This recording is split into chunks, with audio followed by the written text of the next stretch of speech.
ধর্মগুরু যারা এসেছে তারা এই ধর্ম নিয়ে বিচ্ছিরি খেলা খেলেনি। ধর্ম তো সম্প্রীতির শিক্ষা দেয়, ধর্ম তো ভ্রাতৃত্বের শিক্ষা দেয়, বন্ধুত্বের শিক্ষা দেয়, মূল্যবোধের শিক্ষা দেয়, মানবতার শিক্ষা দেয়, নৈতিকতার শিক্ষা দেয়। ধর্ম তো মানুষ মানুষকে ভালোবাসার শিক্ষা দেয়। ধর্ম, প্রত্যেকটি ধর্ম শিক্ষা দেয় কি, ভাঙা মনকে ভালোবাসা দিয়ে জুড়ে দাও। বলুন সুবহানাল্লাহ। এটা আমার ধর্ম দিয়েছে। অতএব আমার বক্তব্য সেই জায়গায়। তো সুলতান মাহমুদ গজনবী সম্পর্কে এরকম বহু কথা আছে, কিন্তু সর্বশেষ হিস্ট্রি আপনার ইতিহাস তত্ত্ববিদ তারা একটা কথাই বলেছেন, সুলতান মাহমুদ গজনবী ছিলেন অত্যন্ত ধর্মভীরু মানুষ। এমনকি ওনার ঘরের মধ্যে যেখানে ওনার শয়ন কক্ষ ছিল, শোয়ার জায়গা ছিল, সেখানে যে তার পালং লাগানো ছিল, সে পালঙে তিনি যখন শুতে যেতেন, শুতে গেলেন দেখলেন পায়ের দিকে কোরআন রাখা আছে, কোরআন শরীফ। রাত্রে নিজে রাজা পালংটাকে ঘুরিয়ে শোয়ার জন্য যখন পালঙে শুতে গেলেন, যে পা হবে কোরআনের দিকে, ঘুরিয়ে নেওয়ার পরে যখন শুতে গেল, শুতে যাওয়ার সময় তার মনের মধ্যে আসলো যে আজ আমি দুনিয়ার জন্য এত পাগল হয়ে গেছি, এত পাগল হয়ে গেছি যে সামনে কোরআন আর আমি ঘুমাবো। সারা রাত কোরআন তেলাওয়াত করে ফজরের নামাজ পড়ে ঘুমিয়েছে। বলুন সুবহানাল্লাহ। এবং আদিল ছিলেন, বিচারের ক্ষেত্রে তিনি সবসময় বীর যোদ্ধা ছিলেন। তো সুলতান মাহমুদ গজনবীর এক সময় মাথায় এলো, এবং খুব দাপুটে রাজা ছিল। তো আমাদের উত্তর পশ্চিমে রাজত্ব করতে করতে আফগানিস্তান, পাকিস্তান দখল করলো, ভারতবর্ষে একাধিকবার তখন তিনি হামলা করেছিলেন। এবং ভারতবর্ষের এসব ইতিহাস করুন, দেখতে পাবেন তখন এই দেশ দখলের ব্যাপার থাকতো। পরে ভারতবর্ষে যেমন ব্রিটিশ শাসন ছিল, মোগলি শাসন ছিল, টিপু সুলতান হায়দারের শাসন ছিল, কোনো অনেক রাজারা এসেছে, ঠিক আছে। সুলতান মাহমুদ গজনবীর একদিন ইচ্ছা গেল যে আমি এত কিছু করেছি, আমি একটু আজ খিজরে আলাইহিস সালামকে দেখতে চাই। খিজরে আলাইহিস সালামকে দেখতে চাই, কে আছো আমাকে খিজরে আলাইহিস সালামের সঙ্গে দেখা করাবে। বুঝতে পারছেন? তো সব গোটা গ্রামের মানুষ এক জায়গায় হলো, সাত মহল্লার মানুষ আসলো, ভিখারি আসলো, ফকির আসলো, ধনী আসলো, গরিব আসলো, দামি দামি মানুষ আসলো, কমা কমা মানুষ আসলো, এমনকি মুহাদ্দিসরা আসলো, মুফাসসির আসলো, উলামারা আসলো, মুফতিরা আসলো, সুফিরা আসলো, আল্লাহর ওলিরা আসলো। কে দেখা করাবে? কে ওলি আছে? আল্লাহর ওলি মাথা নিচু করে দিয়েছে, আমার দ্বারা সম্ভব না। আরেকজন বলছে আমার দ্বারা সম্ভব না, আরেকজন বলছে আমার দ্বারা সম্ভব না। একটা ভিখারি উঠে বললো আমি দেখাবো। হ্যাঁ, এত বড় বড় সুফি ওলি এরা কেউ দেখাতে পারে না, তুমি দেখাবে? হুজুর দেখাবো। 6 মাস নদীর ধারে থাকতে হবে, আমার সংসার আপনাকে চালাতে হবে, সেখানে আমাকে ইবাদত করতে হবে, নামাজ পড়তে হবে। ঠিক আছে, চলে যাও। চলে গেল, 6 মাস নদীর ধারে কাটালো। 6 মাস পরে এসে বলছে হুজুর, বলে কি খিজর আলাইহিস সালাম দেখাও, 6 মাস কভার হয়ে গেছে। বলছে হুজুর আরো 6 মাস লাগবে। ঠিক আছে যাও। আরো 6 মাস পরে যখন ফিরে আসলো, কই এবারে দেখাও। বলছে আমি মিথ্যে কথা বলেছিলাম, আমার দেখানো সম্ভব না। 1 বছর দিলি কেন? বলছে না খেয়ে আমার মা, আমার বোন, আমার বাচ্চা মরে যাচ্ছে, কোনো কাজ নেই, কম্ম নেই, আপনার বাড়ি থেকে ঢিল ছোড়া দূরত্বে আমার বাড়ি। অতএব আমি মিথ্যে কথা বলার জন্য 1 বছরে আমার ছেলে মেয়ে, বৌজি, সব মা এরা খেয়ে দিয়ে রাজকীয় খানা খেয়ে মোটাসোটা হয়ে গেছে। হুজুর আমার ভুল হয়ে গেছে, আমাকে মাফ করে দেন, আমার ভুল হয়ে গেছে, যা শাস্তি দেবেন দেন। 1 বছর তো ওরা আরামে বাঁচলো। গুস্তাখ, বেয়াদব, তার কি করার আছে? এর কি শাস্তি দেওয়া দরকার বলো? তো একজন উঠে বলল হুজুর আপনার সঙ্গে বিয়াদবি করেছে, ওর গর্দান যাওয়া দরকার, ওর 1 কোপে গর্দান কেটে দাও, ওর গলা কেটে দেন, জবাই করতে দাও। সবাই কি বলছো? সবাই বলছে, সবাই চুপ। একটা লোকের গলা কাটবে, সবাই হ্যাঁ বলতে পারে? একদম সুফি আল্লাহওয়ালা নূরানি চেহারাওয়ালা একটা মানুষ বলছে আপনি ঠিক বলেছেন, ওর গলা কেটে দেওয়াই দরকার, ওর গলা কাটা দরকার, আপনি যে বলছেন আপনি ঠিক বলেছেন। আর কে কি শাস্তি দেবো বলছো বলো? একজন বলছে ওকে পাগলা কুকুরের সামনে, শিকারী কুকুরের সামনে দিয়ে দিন, ছিঁড়ে কুড়ে খেয়ে নি। সবাই কি বলো? মাথায়। আপনি কি বলছেন? বলছে না, ও ঠিকই বলেছে। ইউ ঠিক, ও ঠিক, হ্যাঁ ও ঠিক। আর একজনকে জিজ্ঞেস করছে তুমি কি বলো? বলছে ওর ঘরে যা আছে সব কেড়ে কুড়ে নিয়ে, ওকে জায়গা জমি সব নিয়ে ওকে বাড়ি থেকে, দেশ থেকে তাড়িয়ে দেয়। কি বলছে? সবাই চুপ। বলছে না, ও ঠিকই বলেছে। যেই বলছে সেই ঠিকই বলছে। এবার আরো অনেক আছে, লম্বা হয়ে যাবে বলে আমি ছোট করে দিলাম। আরো মানুষকে জিজ্ঞাসা করলেন, কারণ বোঝার জন্য যতটুকু লাগবে অতটুকু বুঝুন। এরপরে জিজ্ঞাসা করেছিল, কেউ বলেছিল আপনার তাকে গোটা গ্রামের মধ্যে আপনার জালিল খার করে ঘোরানো হোক, এই হোক, অনেক কথা আর বলছি না। যতটুকু বোঝার জন্য তিনটেই ঠিক আছে। লাস্টে ওনার প্রিয় উজির, সব থেকে কাছের উজিরে আলা, প্রধানমন্ত্রী যে সুলতান মাহমুদ গজনবীর পাশে বসে আছে, নাম হচ্ছে আয়াজ। আর এই আয়াজ কি করতো? রাজার ভুল ত্রুটিও সামনে বলে দিত। আয়াজ তুমি কি বলো? আয়াজ বলছে হুজুর, ওর জন্য আপনি আল্লাহর কাছে ধরা পড়বেন। হ্যাঁ, তোমার এত বড় সাহস? বলছে আপনি আমার গর্দান নিন, কিন্তু হক কথা বলবো। আপনার ঢিলচূড়া দূরত্বে বাড়ি, না খেয়ে বউ বাচ্চা সব মরে যাচ্ছে। হযরত ওমর ফারুকের কথা মনে নেই? ওমর ইবনুল খাত্তাব নাতিক বিল হক সাওয়া ওয়াজির নবী আল মুস্তাফা সানি আল খুলাফা, হযরত ওমর ইবনুল খাত্তাব বলছে আমার রাজত্বকালে যদি ওই ফুরাত নদীর তীরে একটা ছাগলের বাচ্চা না খেয়ে মারা যায়, আমার ভয় হয় আল্লাহকে কি উত্তর দেব। আর আপনার বাড়ি থেকে ঢিল ছোড়া দূরত্বে একটা মানুষ না খেয়ে মারা যাচ্ছে, আর কেউ বলছে গর্দান নেবো, কেউ বলছে কুকুরের সামনে দিয়ে দাও, কেউ বলছে কেড়ে নাও, সবকিছু বাড়ি থেকে তাড়িয়ে দাও, আর আপনি শুনছেন সেগুলো বসে বসে। আপনার খেজর আলাইহিস সালাম দেখা হয় না, আলাদা ব্যাপার, আল্লাহ মৌকা দিলে দেখে ফেলবেন আপনি। আমার মত ওকে মাফ করে দিয়ে ওর বাড়িতে সারা জীবনের জন্য খানা পাঠাতে থাকান। ধর্মভীরু মানুষ ছিলেন, মাথাটা হেঁট করে বলছে হাযা হুয়াল হক, তুমনে বরাবর ফরমায়ে, তুমি ঠিক কথা বলেছো, আমার আক্কেল খুলে দিয়েছো। সবাই কি বলেন? সবাই বলছে হ্যাঁ হুজুর ঠিক আছে, এই কথাটা ঠিক আছে, সবাই হ্যাঁ। এই সুফিকে জিজ্ঞেস করছে, নুরানি চেহারা, আপনি কি বলেন? বলছে না, উনি ঠিকই বলেছে। আজব লোক। তো তার বিচার হলো, তাকে মাফ করে দিল, সারা জীবনের মতো তার রেশন ফ্রি হয়ে গেল। সুবহানাল্লাহ বলেন সব।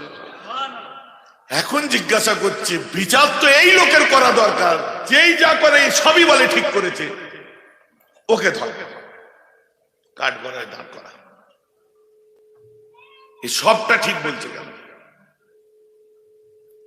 সঙ্গে সঙ্গে বললো, আপনি যখন বললো গর্দান নেওয়ার দরকার, ওর গলা কেটে দেওয়া দরকার, আপনি ঠিক বলেছেন, কেন বললেন? বলছে হুজুর কে বলেছে আগে সেটা দেখুন, আমার বিচার পরে করবেন। বলে কেন?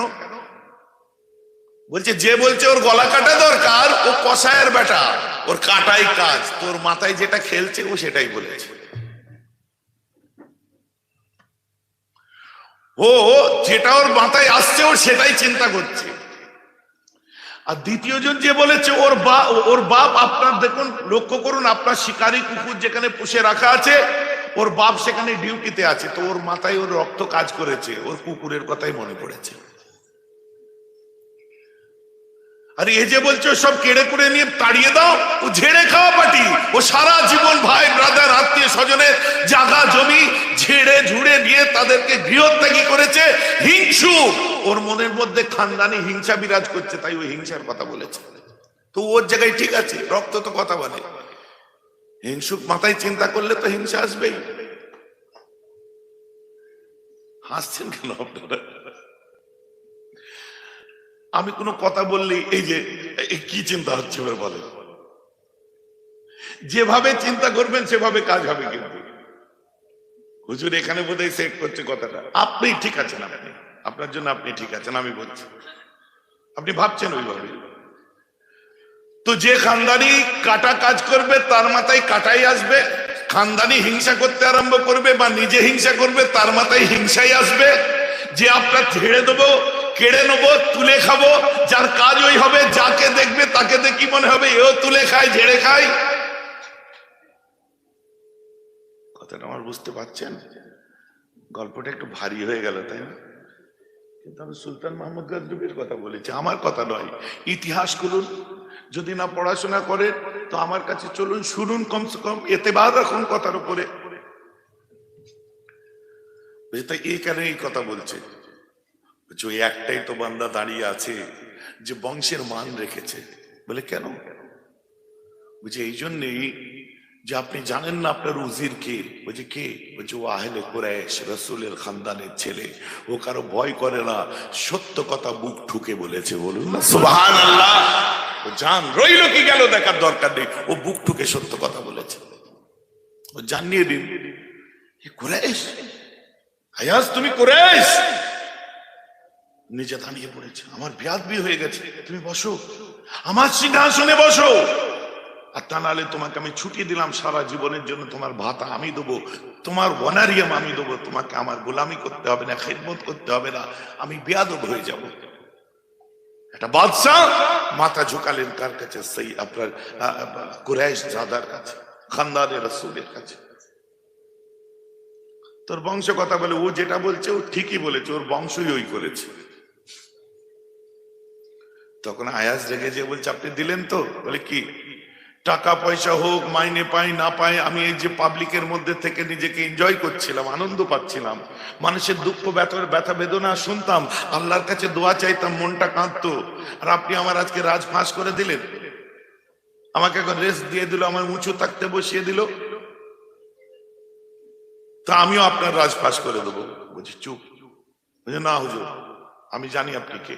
বলে কি? সঙ্গে সঙ্গে বলে গত রাত্রিতে আমি হুজুর একটা স্বপ্ন দেখেছিলাম। বলে কি? বলছে ওই ভিখারিটা মিথ্যা কথা বলছে, ও যখন আপনার কাছে সারেন্ডার করবে, আর স্বপ্নটা সত্য স্বপ্ন ছিল। হুজুর ওই বুড়োটাকে আপনি ধরুন, ওই সুফিটাকে ধরুন, ওকে জিজ্ঞাসা করুন আগে। বলে কেন? কেন না আমি স্বপ্নের মধ্যে দেখেছি ওই ভিখারির বিচার যখন হবে, একটা মানুষ সমস্ত বিচারকদের কথাকে সঠিক বলবে, আর শেষ পর্যন্ত ফয়সালা ওকে মাফ করে দেওয়া হবে। সেই মানুষটাকে যখন কাঠগড়ায় দাঁড়ানো হবে, নিজের কথা নিজের ওকালতি নিজেই করবে, আল্লাহকে সামনে রেখে কথা বলবে, আর সেখানে একটা কুরাইশ জাদাকে সম্মান দেওয়া হবে। হুজুর হিস্ট্রি সিকোয়েন্স বুঝতে পারছেন? এই দরবারটা আমি দেখেছিলাম। হ্যাঁ তাই তো দেখছি। হুজুর আপনি দেখুন, প্রত্যেককে আপনি শুনলেন, প্রত্যেকের কথা উনি সঠিক বললেন, একটা কুরাইশকে সম্মান দেওয়া হবে, এই দেখুন আমাকে আপনি সম্মান দিলেন। কিন্তু ওই মানুষটাকে আপনি প্রশ্ন করে দেখুন, ও নিজের মুখে বলবে না, আমি বলে দিচ্ছি, ওই মানুষটাই হচ্ছে হযরতে খিজর আলাইহিস সালাম। হ্যাঁ আপনি কে? মাথা নিচু করে কাঁদছি। বলছে হ্যাঁ আমি খিজর আলাইহিস সালাম, আমি রুহানি ভাবে এখানে এসেছি। কেন? আপনার চোখ খুলিয়ে দেওয়ার জন্য। অথবা আপনার জাহেরিটা হয়েছে, বাতিনি বাকি ছিল, আজ আপনার বাতিনিটা কমপ্লিট হয়ে গেল। এই বক্তব্যের মধ্যে মোটিভেশনাল কোন সাইড বা মোটিভেট হওয়ার মতো কোনো জায়গা আপনারা পাচ্ছেন কি? একটা মানুষকে প্রথমে ঠিক করতে হবে, নির্ণয় করতে হবে, আমি যে ভাবনাটা ভাবছি, আমি নিজের ধার ধরে আপনার চিকিৎসা করছি না তো। আমি যেটা ভাবছি, আমি নিজেকে নিয়ে বিচার করছি, আর আমার মতো করে আপনাকে ভাবছি না তো। যে টাকা তুলে খাই, সে ভাববে সবাই আমার মতো টাকা তুলে খাই। যে লোকে ঝেড়ে খাই, সবাইকে দেখবে ও আমার মতো ঝেড়ে খাই। যে আপনার দাগাবাজি করে, সামনের লোকে সেও দেখবে এও আমার মতো কিছু অভ্যাস আছে হয়তো এর মধ্যে। যে আপনার কি বলে দালালি করবে, তারও মনে হবে আমার মতো এরও দালালি করার অভ্যাস আছে হয়তো। কথাটা আমার বুঝতে পারছেন কি পাচ্ছেন না? অর্থাৎ মানসিকতা, মাইন্ডকে না ক্লিয়ার পরিষ্কার করা পর্যন্ত আপনি আল্লাহ পাবেন না, রাসূল পাবেন না, প্রকৃত ধার্মিক হবেন না। কেননা মুখে দাড়ি মাথায় টুপি থাকলে সে মুসলমান নয়। মুসলমান হতে গেলে এথিক্যালি তাকে এগোনো দরকার। এই যে আমি বললাম মিলাদ আর সিরাত, সিরাতকে তার লাইফে নিতে হবে, অ্যাক্টিভেট করতে হবে, আদারওয়াইজ সে মুসলিম নয়। মিলাদুন নবীর জলসা, সিরাতুন নবীর জলসা, গীবত গিলা তহমত এই সেই খোঁচা খুচি ভর্তি হয়ে আছে। শান্ত মনে কিছু মনে করবেন না, বহু মানুষের মানসিকতা তৈরি হয়ে গেছে, যদিও সে তার জায়গায় ঠিকই আছে আমার এখনের বক্তব্য অনুযায়ী, যে মেহরাব্বা এসছে কেমন দেয় দেখবো, কাকে দেয় দেখবো, মানসিকতা তৈরি হয়ে গেছে। হ্যাঁ আমি দিচ্ছি, সমাজের দুশ্মনদের দিচ্ছি, মানবতার শত্রুদের দিচ্ছি, বাংলা সম্প্রীতি নষ্ট করতে যারা উদ্গ্রীব তাদের বিরুদ্ধে আমি বলছি। হ্যাঁ আমি বলছি তাদের বিরুদ্ধে, সেই সাম্রাজ্যবাদীদের দাপট যারা আমাদেরকে মানসিক দাসত্বের মধ্যে রেখে দিয়েছে আমি তাদের বিরুদ্ধে বলছি। যারা ন্যায় অন্যায় জ্ঞান করে না তাদের বিরুদ্ধে আমি বলছি। বাহুবল যারা দেখাতে যায় আমি তাদের বিরুদ্ধে বলছি। রাষ্ট্র শক্তিকে অপব্যবহার যারা করে আমি তাদের বিরুদ্ধে বলছি। তুলুন আমাকে কোন কাঠ গড়ায় তুলবে, কথাটা আমার বুঝতে পারছেন না নাকি? ন্যায় সত্যের খাতিরে দেখুন, সৎ পথে নিয়ে যে দেখুন।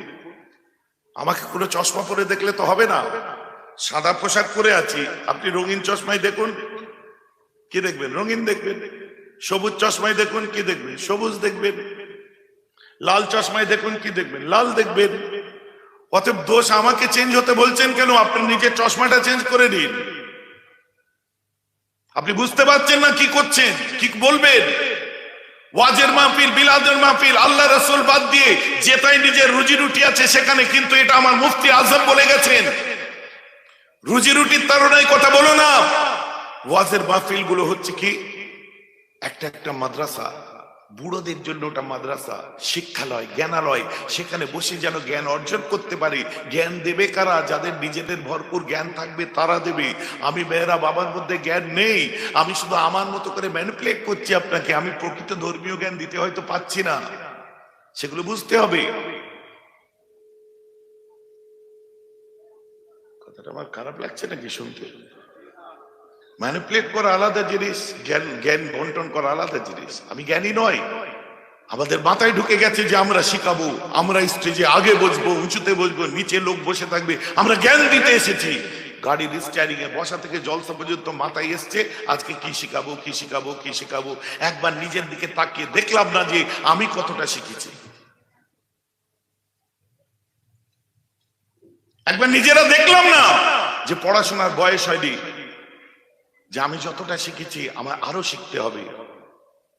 কোন আলেম, কোন ওলামা, কোন মাওলানা, বলি সাহেব আমরা একবার ভেবে দেখি না, খালি মাথায় ঢুকে আছে শিখাবো শিখাবো শিখাবো। আর পার্টিতে বেকার ভালো, আর আমাদের মতো মলি সাহেবদের কাছে বোকা মুরিদ ভালো। নারে তাকবীর, আল্লাহু আকবার, হুজুর কেবলা জিন্দাবাদ। মুজাদ্দিদ জামানের সিলসিলাটা পূর্ণাঙ্গ শিক্ষা, শিক্ষা আর শিক্ষা। ইচ এন্ড এভরি পার্ট, যে কোনো দিক আপনি দেখুন, শুধু শিক্ষা ছাড়া অন্য কিছু পাবেন না মুজাদ্দিদ জামানের এতে। যার জন্য আমাদের কোন মাসলাককে নিয়ে আজও পর্যন্ত সারা পৃথিবীর কোন জায়গা থেকে আমাদের মাসলাককে নিয়ে আজও পর্যন্ত কেউ লিখিত ফতোয়া দিতে পারেনি। যারাই বলেছে ওটাকে আমাদের সিলসিলাকে হক মাশরাব বলেছে। জোরে বলুন সুবহানাল্লাহ। মাশরাব বোঝেন তো? মাশরাব, হক মাশরাব। আমাদের মাশরাবটাকে হক মাশরাব বলেছে, কারণ আমরা বাইনাল ইফরাত ওয়াত তাফরিদ চলে থাকি। ইতিকাদি দিক আমাদের। তুই ফুরফুরা সিলসিলার মানুষ? হ্যাঁ আমি ফুরফুরা সিলসিলার মানুষ। ফুরফুরা সিলসিলাটা কি? বলছে আমাদের আকিদা, আকিদাটার নাম কি? আমাদের আকিদায় মিলাদ, কিয়াম, সালাম, আকিরি জোর এগুলো সব আছে, এটাই আমাদের। না না, ওটা পরের কথা। আপনার কোন আকিদা? আকিদায় তাহবিয়া, আকিদায় নাসাফিয়া, আকিদায় মাতুরিদিয়া, আপনি কোন আকিদার অন্তর্ভুক্ত সেটাকে আগে নির্ণয় করুন। কারণ আমরা তাহবি শরীফ পড়েছি, নাসাফি শরীফ পড়েছি।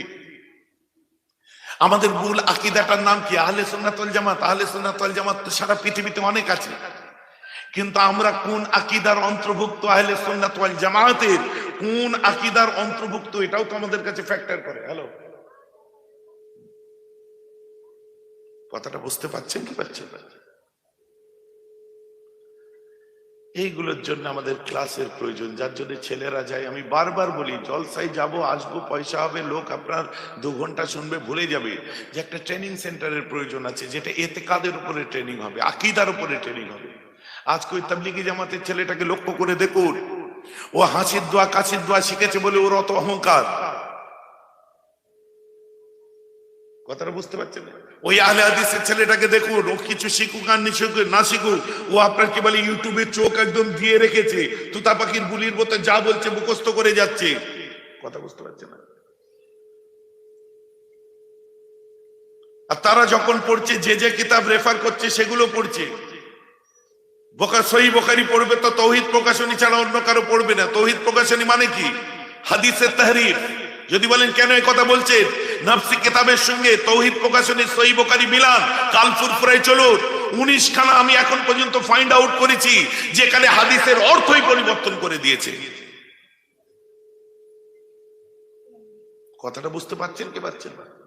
আমাদের ছেলেগুলো সেগুলো শোনা দরকার নেই।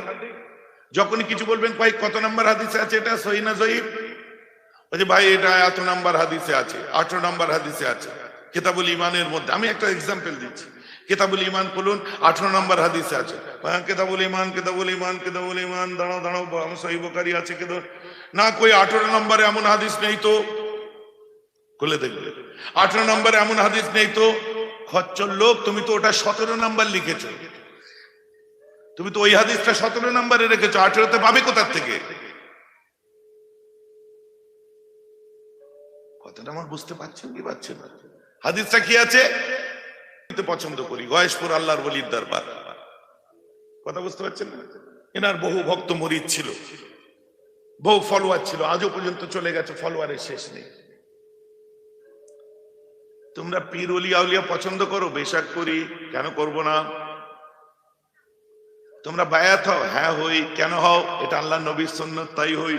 সুন্নাত থাকলে তো হাদিসে থাকবে, হাদিসে আছে না? কিতাবুল ঈমান খুলো, কিতাবুল ঈমানের মধ্যে দেখবে 18 নম্বর হাদিসের মধ্যে কি লিখছে। কথা বুঝতে পারছেন না? এটা 17 কিতাবুল ঈমানে আছে। ওরা হয় 18 করেছে, না 18 ছিল, হয় 17 করেছে। এই দুটোর মধ্যে একটা হাদিস কনফার্ম, আপনার কিতাবুল ঈমান খুলে দেখবেন কি লিখছে। আল্লাহ রাসূল বলছেন, এই আমার সাহাবারা আসো। হাদিসটা রিওয়ায়াত করছে কে? হাদিসটা রিওয়ায়াত করছে উবাদা বিন সামিত। ঠিক আছে, হাদিসটার মধ্যে বলা হচ্ছে আন উবাদা বিন সামিতিন কানা শাহীদ বদরা। শুনছেন তো ভাই? অহুয়া আহাদুন নুকাবায়ে লাইলাতুল আকাবা। মানে উনি বলছেন উনি কে ছিলেন তার বিবরণটা দেওয়া হলো। ক্বালা রাসূলুল্লাহ সাল্লাল্লাহু তাআলা আলাইহি ওয়াসাল্লাম বায়উনি, তোমরা আমার হাতে বায়াত হও। বলুন সুবহানাল্লাহ, সবাই বলুন সুবহানাল্লাহ। কি বলছে? বায়উনি, তোমরা আমার হাতে বায়াত হও। কেন বায়াত হবে? আলা আন লা তুশরিকু বিল্লাহি শাইয়্যান ওয়া লা তাসরিকু ওয়া লা তাজনু ওয়া লা তাকতুলু আওলাদাকুম ওয়া লা তাতু বিবুহতানিন তাফতারুনা বিহি। আল্লাহ রাসূল বলছেন, বেখেয়াল হয়ে যাচ্ছে, বায়উনি আলা আন লা তুশরিকু বিল্লাহি শাইয়্যান, তোমরা আমার হাতে বায়াত হও, তোমরা কারোর সাথে আল্লাহ শরীক করবে না। ওয়ালা তাসরিকু, তোমরা চুরি করবে না। ওয়ালা তাজনু, তোমরা জিনা করবে না।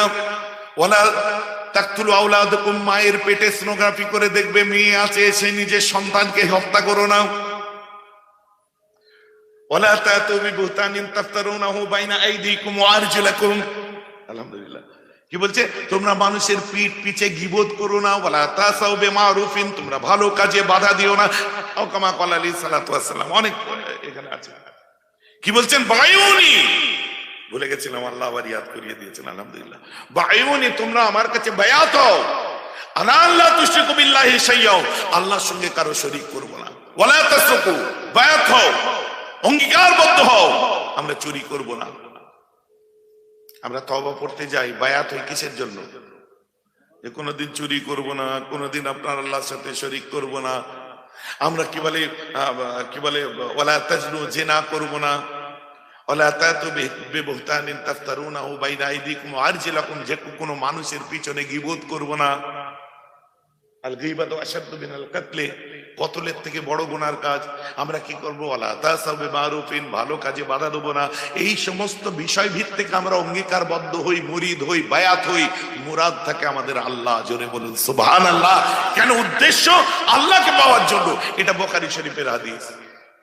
ঠিক আছে, একজন মৌলী সাহেব বলবো না, এরকম সাধারণ শিক্ষিত ছেলে এইসব একটু ঘাটাঘাটি করে।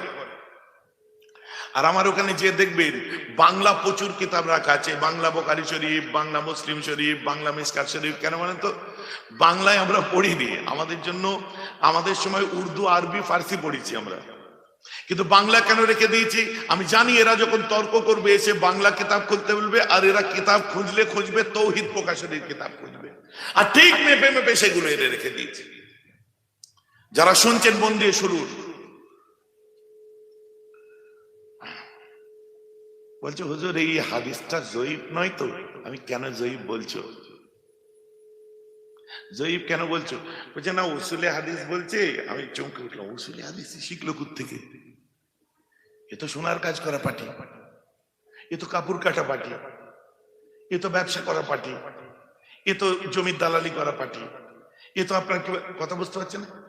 এই মাল সব শিখলো কোথা থেকে? হ্যাঁ, উসুলে হাদিস, ইলমে আকায়েদ পড়তে গেলে আমাদের মানে দম ছুটে গেছে, রাতের রাত ঘুম হারাম হয়ে গেছে। উসুলে হাদিস ও বলছে।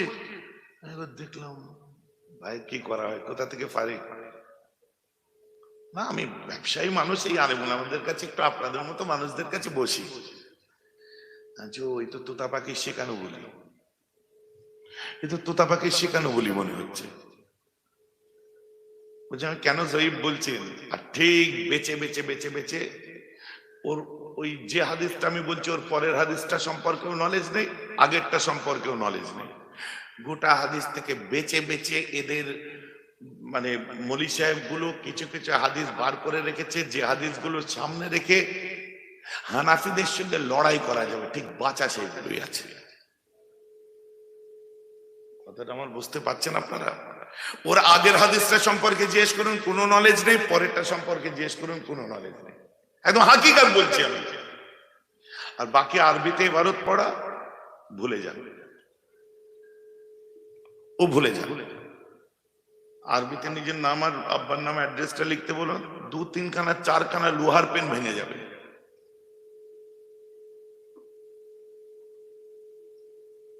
তাও তারা শিখেছে, মাথা খরচা করেছো, শুকরিয়া জানায়। আল্লাহ তোমাদের শিক্ষাটা সঠিক পথে করুক, সকলে বলুন আমিন। এই খোঁচা মারা শিক্ষাই যেন না নিয়ে যায়। মোতলাকান বলছি, এমন ঘটছে যেটা বাস্তব সেটা বলছি, এটা গীবাদের মধ্যে পড়ে না। হানাফিদের হক পথে মোটিভেট করার জন্য যেমন নবীজি গল্প শোনাতেন, সাহাবারা গল্প শোনাতেন, আমার সাথে যেটা ঘটেছে আমি সেটাই শোনাচ্ছি। এখনো ওয়াজ আরম্ভ হয়নি, কনসেপ্টটাকে আগে ঠিক বুঝে দিন, ওয়াজ পরে হবে। ওয়াজ তো সুদ দিয়ে টান দিয়ে হবে, তারপর শেষ হয়ে যাবে। অত সুন্দর গলা আমার নেই, জানি না আজকে ওয়াজ হবে কি হবে না। যতক্ষণ আস্তে আস্তে বলে ও বাবা এখন তো ধরেই নে ভাই, জানো যখন টান স্টার্ট হলো এতক্ষণ ধরতে টাইম লাগলো, তখন ওয়াজ আরম্ভ হলো। এগুলো সব বালির মাঠ। অভ্যাসটা আমাদের পরিবর্তন করার প্রয়োজন আছে। যাদের গলা সুন্দর তারা মাশাআল্লাহ সুন্দর করে বলবেন, যাদের গলা সুন্দর না তারা যেমন করে বলে কথাগুলো দামি হলে শুনবেন। কথাটা বুঝতে পারছেন? তো আমাকে বলছে হাদিসটা জয়ীফ নয় তো? আমি কেন, জয়ীফ কাকে বলে? বলছে উসুলে হাদিসের মধ্যে বলছে কোন হাদিস যদি একজন রেওয়ায়াত করে, আমার ধরা পড়লো আমার কাছে কোথায়? আর যদি আমি আরবি লাইনের ছাত্র না হতাম আমি ধরতেই পারতাম না ভাই, আমিও ভুল বুঝে বসে থাকতাম। হাকিকাত বলছি আমি। আল্লাহ রাসূল বলছেন যদি কোনো হাদিস একজন রেওয়ায়াত করে, সে হাদিসটা জয়ীফ হতে পারে, কমজোর দুর্বল হতে পারে, তার উপর জওফের ফতোয়া আসতে পারে। শুনে লাও যুবক ছেলেরা। আর একটা হাদিস একাধিক রাবী যদি রেওয়ায়াত করে, সেই হাদিসটার প্রতি কোনো জওফের ফতোয়া আসবে না, যেহেতু একাধিক রাবী রেওয়ায়াত করেছে। ঠিক আছে, কিন্তু উনি আমাকে শোনাচ্ছেন হুজুর এটা তো একজনের উপস্থিতিতে নবী বলেছে, তো জয়ীফ হতে পারে। আর ওই একজন তো আবু বকর সিদ্দিক নয় যে মোতাবার হবে, ওই একজন তো ওমর ফারুক নয় যে মোতাবার হবে, একজন তো উসমান গনি নয় যে মোতাবার হবে, ওই একজন তো আম্মাজান আয়েশা নয় যে মোতাবার ভাববো, একজন তো আবু হুরায়রা নয় যে মোতাবার ভাববো। কথাটা বুঝতে পারছেন? আমি যে সাহাবাটা কে ছিলেন? আমি কিন্তু ওর কথা অনুযায়ী তর্ক করছি, এখন পর্যন্ত আমি ধরতে পারি ভাই, মন দিয়ে শুনতে হবে, কথাবার্তা বলা বন্ধ করেন, বুঝতে পারছেন? এখন পর্যন্ত আমি কিন্তু ওর কথা ধরতে পারিনি, এখনো আমি জানি সত্যি ওই একজনই দেবায়াত করেছে। এই যে অনেকজন লোকের সামনে নবী বলেছেন সেটা আমি এখনো বুঝতে পারি বলে আমি বললাম ভাই আমার কাছে আছে, বলছি ওই তো ওই ব্লু রঙের হাদিসের কেতাবটা নামান। আমি তখনও বুঝতে পারিনি ব্লুর পাশে ওই ডিপ মেরুন কালারেরও এক সেট রাখা আছে, বুখারী শরীফ পুরো সেটটা রাখা আছে। তখন বুঝতে পারিনি ও ব্লুটা কেন বললো। তো ব্লু রঙেরটা আমি নামালাম, কেতাবুল ঈমান খুললাম, তার মধ্যে লেখা আছে সত্যি আন উবাদা বিন সামিতিন ক্বালা শাহীদা বদরা ওয়া হুয়া আহাদুন নুকাবাই লাইলাতুল আকাবা। তখন আমি ওকে বললাম ভাই এখানে কি বলছে আগেরটা বলুন তো। বলে কি বলছে, উবাদা বিন সামিতের পরিচয় দেওয়া হয়েছে এখানে, আন উবাদা বিন সামিতিন ক্বালা হাদাসানা, এইভাবে হাদিসটা নেই। উবাদা বিন সামিত হুয়া শাহীদা বদরা, মানে উবাদা বিন সামিত যিনি একজন বদরের যুদ্ধে শহীদ ছিলেন। সুবহানাল্লাহ বলে। আর বদরের যুদ্ধে শহীদ কারা? আল্লাহ তাআলা যাদের আগে পিছে তামাম গুনাহকে মাফ করে দিয়েছেন। মর্তবাওয়ালা। তারপরে কি লিখছেন? আহুয়া আহাদুন নুকাবায়ে লাইলাতুল আকাবা। এই লাইলাতুল আকাবা কাকে বলে বলেন তো? যে ওটা আপনি বলেন, আমি জানি একটু আপনার কাছে অভিজ্ঞতা আছে নাকি শুনি। না ওটা আপনার কাছে আমি শিখিনি ভাই। আমি দেখলাম মূল জায়গাটা তুতা পাখির বুলি মুখস্থ করেছে, আগে পিছে কিচ্ছু জানে না। তখন আমি ওকে বললাম লাইলাতুল আকাবা মানে কি জানেন? সেই আকাবা সুড়ঙ্গ মিনা থেকে নিয়ে, মিনা থেকে যেখানে আল্লাহর রাসূল যে সুড়ঙ্গের মধ্যে এখন বড় টানেল হয়ে গেছে, ওই আকাবার স্থান হচ্ছে ওইটা। আল্লাহর রাসূল যেহেতু তখন ধর্ম প্রচার করতে গেলে মেরে দেওয়ার ভয় ছিল, আল্লাহর রাসূল একটা সুড়ঙ্গের মধ্যে গিয়ে সাহাবা ইকরামদের নিয়ে আলোচনা করতেন এবং তিনি সেখানে সিদ্ধান্ত নিতেন। হ্যালো, আওয়াজ করছে, ঠিক আছে।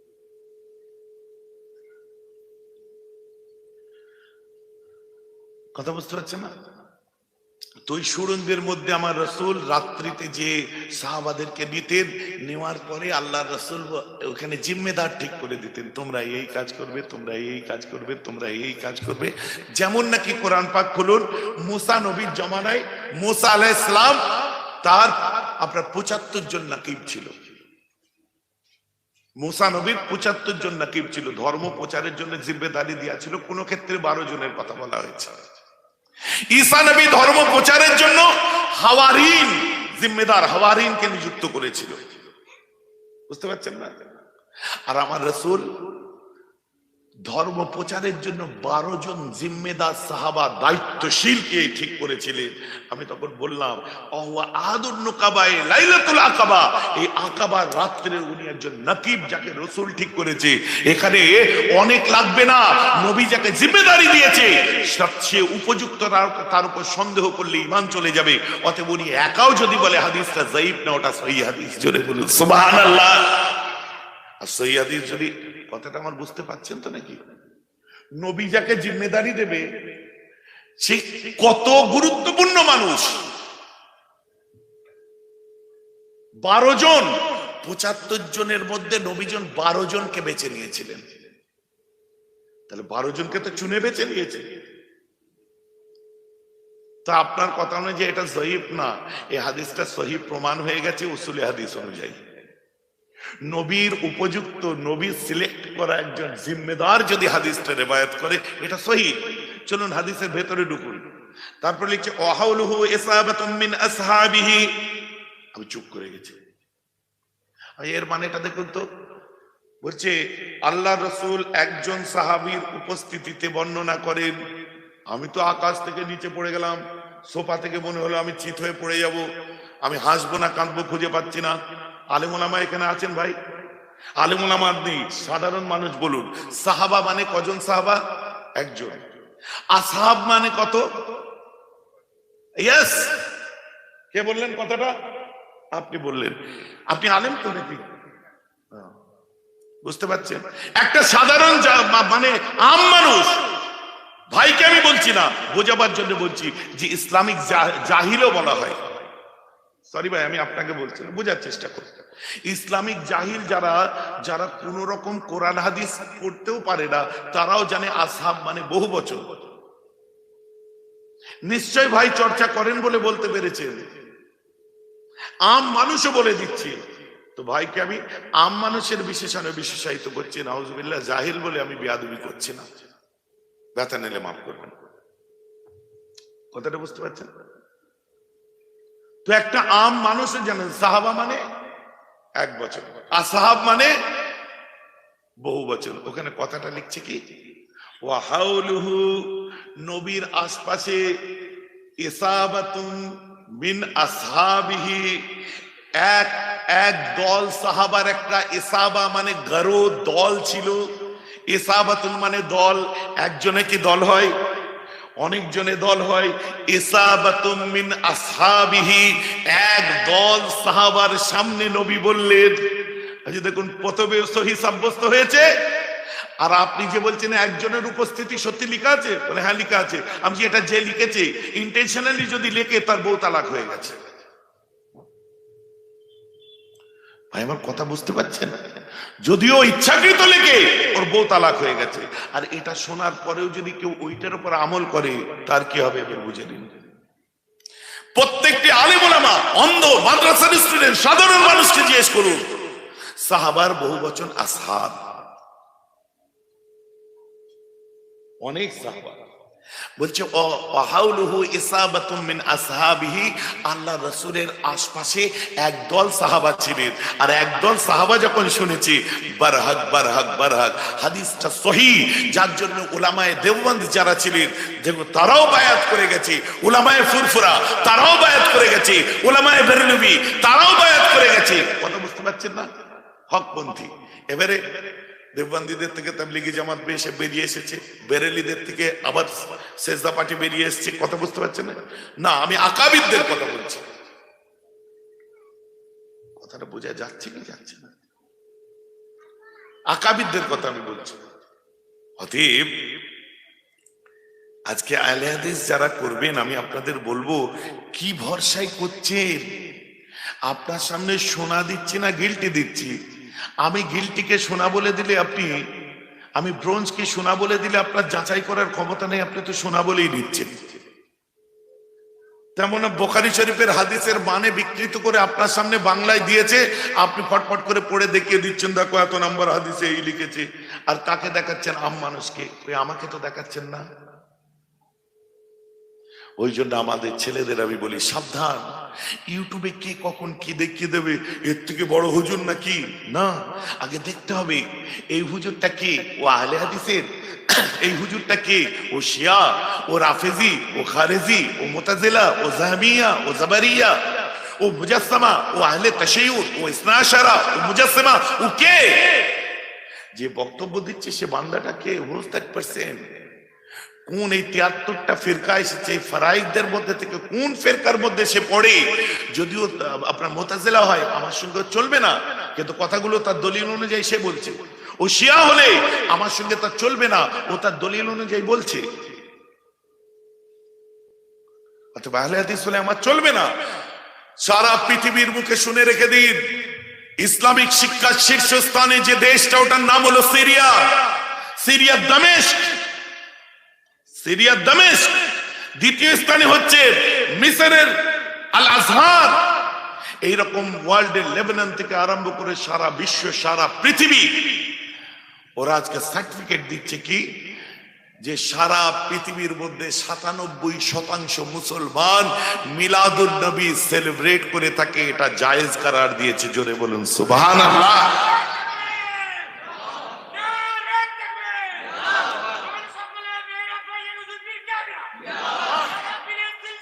জিন্দাবাদ, জিন্দাবাদ, জিন্দাবাদ, আল্লাহু আকবার। কথাটা আমার বুঝতে পারছেন? ওয়ার্ল্ডে, সারা ওয়ার্ল্ডে ৯৭% মুসলমান তারা কি করে? মিলাদুন নবী সেলিব্রেট করে, এবং তাতে ঈদ ও মিলাদুন নবী কথাটা উল্লেখ করে থাকে। ঈদ মানে খুশি। দেখবেন আমাদের ক্ষেত্রে এসে কি শোনানো হয়, ঈদ তো মাত্র দুটো, কোরআন আর সুন্নাহ অনুযায়ী, হাদিস অনুযায়ী, ঈদুল ফিতর, ঈদুল আজহা। তোমরা আবার নতুন ঈদ আবিষ্কার করলে, এটা কি বিদআত নয়? এটা আপনারা শুনেছেন কি শোনেন? সত্যি কথা বলেন, তাহলে এটা গীবত নয়, এটা শিক্ষা। আপনারা শুনলেন আবার নতুন ঈদ থেকে এলো। এই জন্য বলছি পড়াশোনা করুন। ইয়াউমা আকমালতু লাকুম দীনুকুম, কোরআনের হাফেজদের জিজ্ঞাসা করুন, এটা যখন নাজিল হয়েছিল হযরতে আব্দুল্লাহ ইবনে আব্বাস রাদিয়াল্লাহু আনহু সাহেবজাদা নবীজির চাচাতো ভাই কি বলেছিল? বলছে ওহুয়া ঈদাইন, যেদিন এই আয়াতটা নাজিল হয়েছে ওই দিনটা আমাদের কাছে দুটো ঈদের দিন।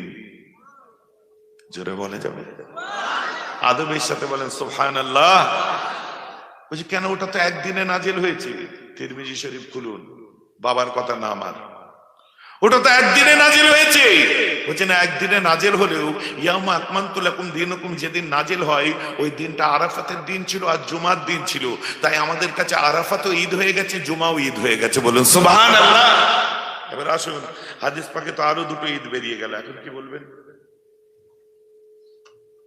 হাদিস পাকে আরো দুটো ঈদ বেরিয়ে গেল, এটা তিরমিজি শরীফ হাদিস তো নাকি? কেস কোথায় জানেন? নবীজি এটা করতে বারণ করেছেন। নাসিক মনসুখ পড়ুন আগে, তবে বুঝতে পারবেন। হাদিসের উপর যারা পড়াশোনা করে তাদেরকে কতগুলো বিষয় পড়তে হয় জানেন? মওজুর উপরে পড়তে হবে, মুদলিসের উপর পড়তে হবে, যায়িফের উপর পড়তে হবে, আপনার আকায়েদের উপর পড়তে হবে, উসুলে হাদিস পড়তে হবে, নাসিক মনসুখ পড়তে হবে, তবে তো আপনার মুখে হাদিস শুনবে। মুহাদ্দিস যাকে তাকে বলে দেওয়া যাবে যে হাদিস পড়বে তাকেই মুহাদ্দিস বলে? এই দেখেন একটা মজার ব্যাপার শোনায়, বিরক্ত লাগছে না তো? খারাপ লাগছে না তো? শোনেন, আল্লাহ রাসূল দুনিয়ার বাদশাহ বিদায় হজ করলেন। ও এটা পরে বলবো, নাহলে ব্যাপারটা ফুটে উঠবে না। তো আমার রাসূল একসময় সাহাবায়ে কেরামদের বললেন, এ আমার সাহাবারা, বুখারী শরীফ, এ আমার সাহাবারা, তোমরা কেউ হাদিস লিখবে না, আমি নবী তোমাদের বারণ করলাম। হাদিস লিখতে বারণ করলেন কে? সবাই বলুন, জোরে বলুন। নবীর কথা যখন কড়া হুকুম দিলেন হাদিস লিখবে না, এটা কোথায় আছে? বুখারী শরীফে আছে। এখনো খুলুন, এখনো পাবেন। কথা বুঝতে পারছেন? আজও খুলুন, আজও পাবেন। কোথায় পাবেন? বুখারী শরীফে। বুখারী শরীফ লিখেছে কে? ইমাম বুখারী রাহমাহুল্লাহ। ঠিক আছে, তাহলে নবীজি লিখতে বারণ করেছে, ইমাম বুখারী বুখারী শরীফ লিখে জাহান্নামে গেছে তো নাকি?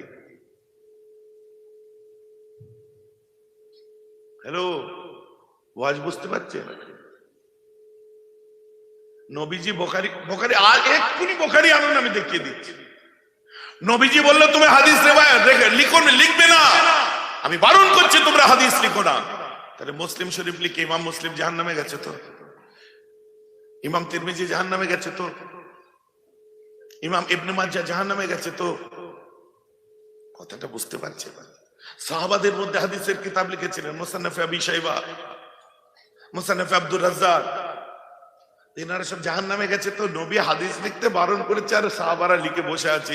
সব থেকে বড় নবীর কথার অমান্য সাহাবারা করলো, পরে ইমামরা করলো। কি হবে? ইমাম হাসামি হাদিস লিখেছে, জাহান্নামে গেছে।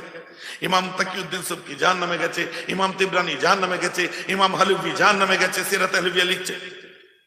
কি হবে? ফতুল বারী আপনার যিনি লিখেছেন জাহান্নামে গেছে, ফয়জুল বারী লিখেছে জাহান্নামে গেছে, নাসরুল বারী লিখেছে জাহান্নামে গেছে, ইমাম মোল্লা আলী কারি জাহান্নামে গেছে, ইমাম জালালউদ্দিন সুয়ুতি রাসুল মুফাসসিরিন খাসাইসুল কুবরা লিখেছে জাহান্নামে গেছে। কথাটা আমার বুঝতে পাচ্ছেন কি পাচ্ছেন? এনারা তো সব হাদিস লিখেছে। তো নবী বলল তোমরা হাদিস লিখো না, তো এরা হাদিস লিখে জাহান্নামে গেল। তো এখনো তো সেই হাদিসটা আছে, কিন্তু এই হাদিসটা আছে নাসিখ মনসুখের উপরে কোর্স করুন, যে কতগুলো হাদিস মনসুখ হয়েছে, কতগুলো হাদিসের উপর নিষেধাজ্ঞা নবী নিষেধ করে নিষেধাজ্ঞা তুলেছে, ওর উপর আলাদা কোর্স করুন। কতগুলো হাদিস মওজু আছে, ওর উপর আলাদা কোর্স করুন। কতগুলো হাদিস যায়িফ আছে, ওর উপর আলাদা কোর্স করুন। উসুলে হাদিস, হাদিস বুঝার যে সিস্টেম, ওর উপর কোর্স করুন, তবেই তো মুহাদ্দিস হবে। সাজিয়ে গুছিয়ে বলতে পারি বলে হয়ে গেল? সাজিয়ে গুছিয়ে কথা বলতে পারলে হয়ে গেল?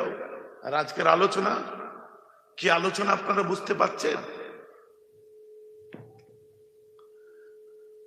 দুঃখের বিষয় এই বড় বড় জলসা করে কোনো এইসব আলোচনা করার সুযোগ হয় না। আজকে ছোট জলসা, তাও ছোট, আর বলবো কি করে, দুটো কথা বলে একটু আরাম হচ্ছে, সব এইভাবে তাকিয়ে আছেন। এটা ফিডব্যাক যে ভেতর থেকে গিলছেন বক্তব্যগুলো। কথাটা বোঝা যাচ্ছে তো নাকি?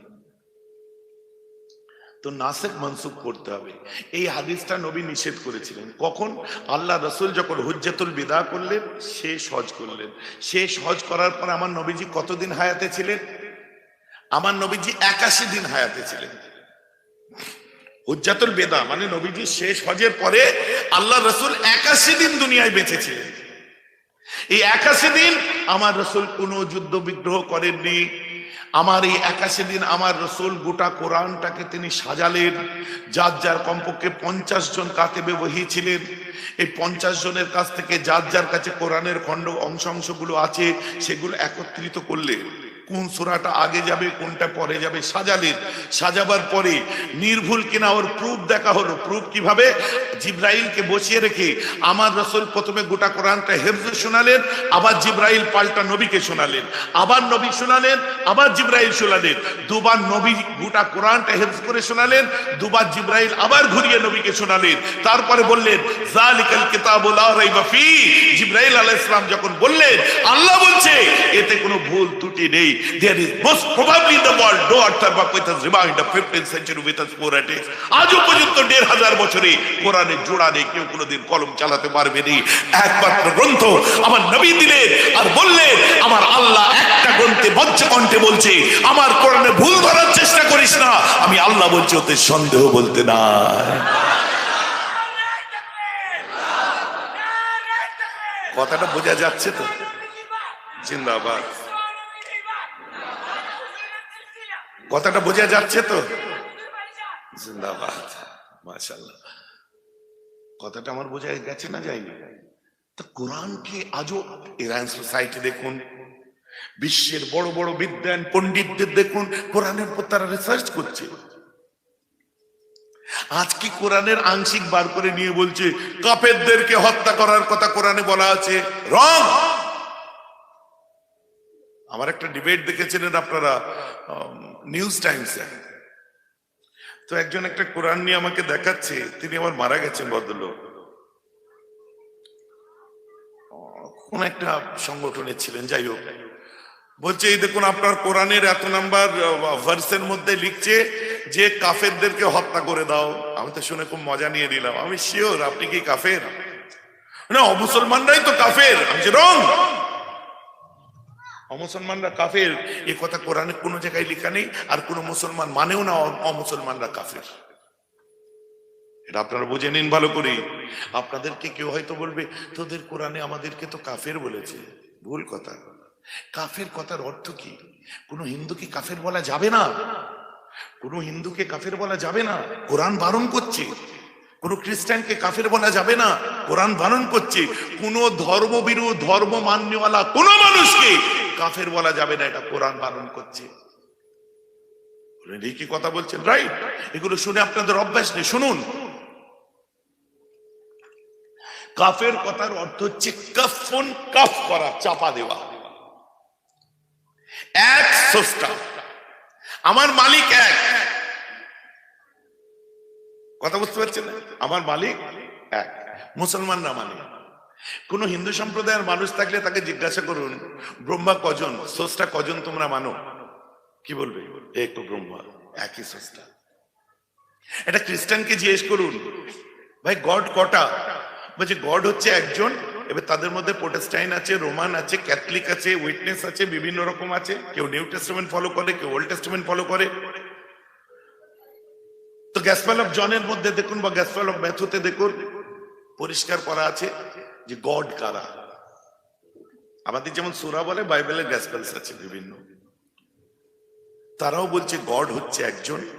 এবার তার স্ত্রী আছে, তার ছেলে আছে।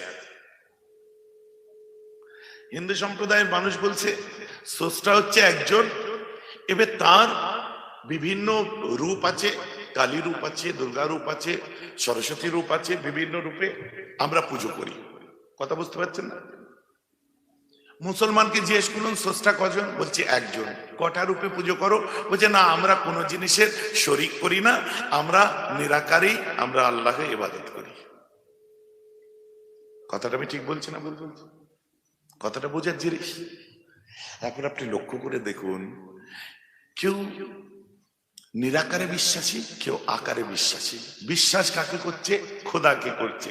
আল্লাহ বলছে ইন্নাদ-দীন ইনদাল্লাহিল ইসলাম, তোমার কাছে আল্লাহর কাছে মনোনীত ধর্ম হচ্ছে ইসলাম। এটা আমি মুসলমান, আমার ধর্ম বিশ্বাস, যেহেতু আমি শিরক বা আমরা তার সঙ্গে কারো শরীক করি না। হিন্দু ধর্মের ঋগ্বেদ সব থেকে পুরাতন, ঋগ্বেদ, অথর্ববেদ, যজুর্বেদ, সামবেদ। ঋগ্বেদের মধ্যে কি লিখছে? স্বধর্ম নিধন শ্রেয়, নিজের ধর্মই তোমার কাছে শ্রেষ্ঠ। কোন জায়গায় লেখে নেই তার জন্য অন্যের ধর্মকে খারাপ বলা। কথা বুঝতে পারছেন? এখানে কি বুঝছেন? একটা হিন্দু ধর্মের ছেলের জন্য ওটাই শ্রেষ্ঠ। কোনটা? সেটা হচ্ছে যে তার ধর্ম যেটা বলেছে যে তার জন্য শ্রেষ্ঠ ধর্ম তার ধর্মটাই, তার নিজের ধর্মটাই। যেমন আমার বিশ্বাস আল্লাহর কাছে শ্রেষ্ঠ আমারটাই, খ্রিস্টানের বিশ্বাস আল্লাহর কাছে শ্রেষ্ঠ তাদেরটাই। এবার আমার আল্লাহ যেটা বিচার করবেন, আমি আমার বিশ্বাসের উপরে থাকবো, সে তার বিশ্বাসের উপরে থাকবে, খ্রিস্টান তার বিশ্বাসের উপরে থাকবে। আমি জানি আমারটা আল্লাহর কাছে শ্রেষ্ঠ, আমি জান্নাতে যাব। সে জানে তারটা শ্রেষ্ঠ, আমি স্বর্গে যাব। খ্রিস্টান জানে তারটা শ্রেষ্ঠ, সে প্যারাডাইসে যাবে, হেভেনে যাবে। কথা বুঝতে পারছেন না? আমি আমার বিশ্বাসের উপর অনড় থাকলেই তো হলো। অতএব এক স্রষ্টা যদি সবাই মানে, সে কোনদিন সত্যকে চাপা দিল না। মালিক এক, উপরওয়ালা, বলে কি বলে না? ঠিক আছে, আমি আল্লাহ বলি, আমি আমার জায়গায় ঠিক, সেও এক মেনে যেটা বলে সে তার জায়গায় ঠিক, খ্রিস্টান এক মেনে যেটা বলে তার জায়গায় ঠিক। বিচার কে করবেন? আল্লাহ। ওটা নিয়ে আপনার কুটকুটিনির কোনো প্রয়োজন নেই। কথাটা বুঝতে পারছেন কি পাচ্ছেন না? ওটা নিয়ে আপনার ভাবার দরকার নেই। এখন কাফের কাদেরকে বলে? যারা বলছে আল্লাহ টাল্লাহ কিছু নেই, জন্মান্তর কিছু নেই, আখেরাত কিছু নেই, কিয়ামত কিছু নেই, পৃথিবীতে এসেছো মজা করো চলে যাও, আর এসব বাজে ভুল কথা যেটা চোখে দেখো না ওটা বিশ্বাস করো না। We can't believe on the metaphysical, we believe only on practical, that is our ethics. যারা বলছে ওদেরকে বলা হয় অ্যাথিস্ট। অ্যাথিস্ট মানে নাস্তিক, আর নাস্তিকদেরকে বলা হয় কাফের। এখন কোন হিন্দু ভাই যদি মনে করে আমাকে তো কাফের বলেন, আমি প্রশ্ন করব, আপনি তো ধর্ম মানেন, আপনাকে কাফের বলা হয়নি, আপনি শিরক করেন। কথাটা বুঝতে পারছেন না? খ্রিস্টান, আপনাকে তো কাফের বলা হয়নি, আপনি তো ধর্ম মানেন, আপনি তো নাস্তিক নয়, আপনি শিরক করেন। মুসলিমকে যদি বলা হয় আপনি ধর্ম মানেন, আমি শিরক করি না, শিরক মানে সমতুল্য। আমরা রূপে যারা বিশ্বাস করে তারা সমতুল্য করে, সেটাকে শিরক বলা হয়। কথা বুঝতে পারছেন? খ্রিস্টানরাও শরিক করছে, আমরা কারোর সঙ্গে শরিক করি না, ফাইনাল। কথাটা বুঝতে পারছেন?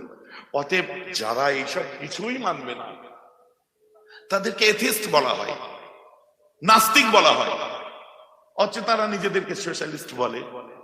সোশ্যালিস্টের আর এথিস্টের মধ্যে আবার অনেক তফাৎ, ওদিকে আমি আর যাব না।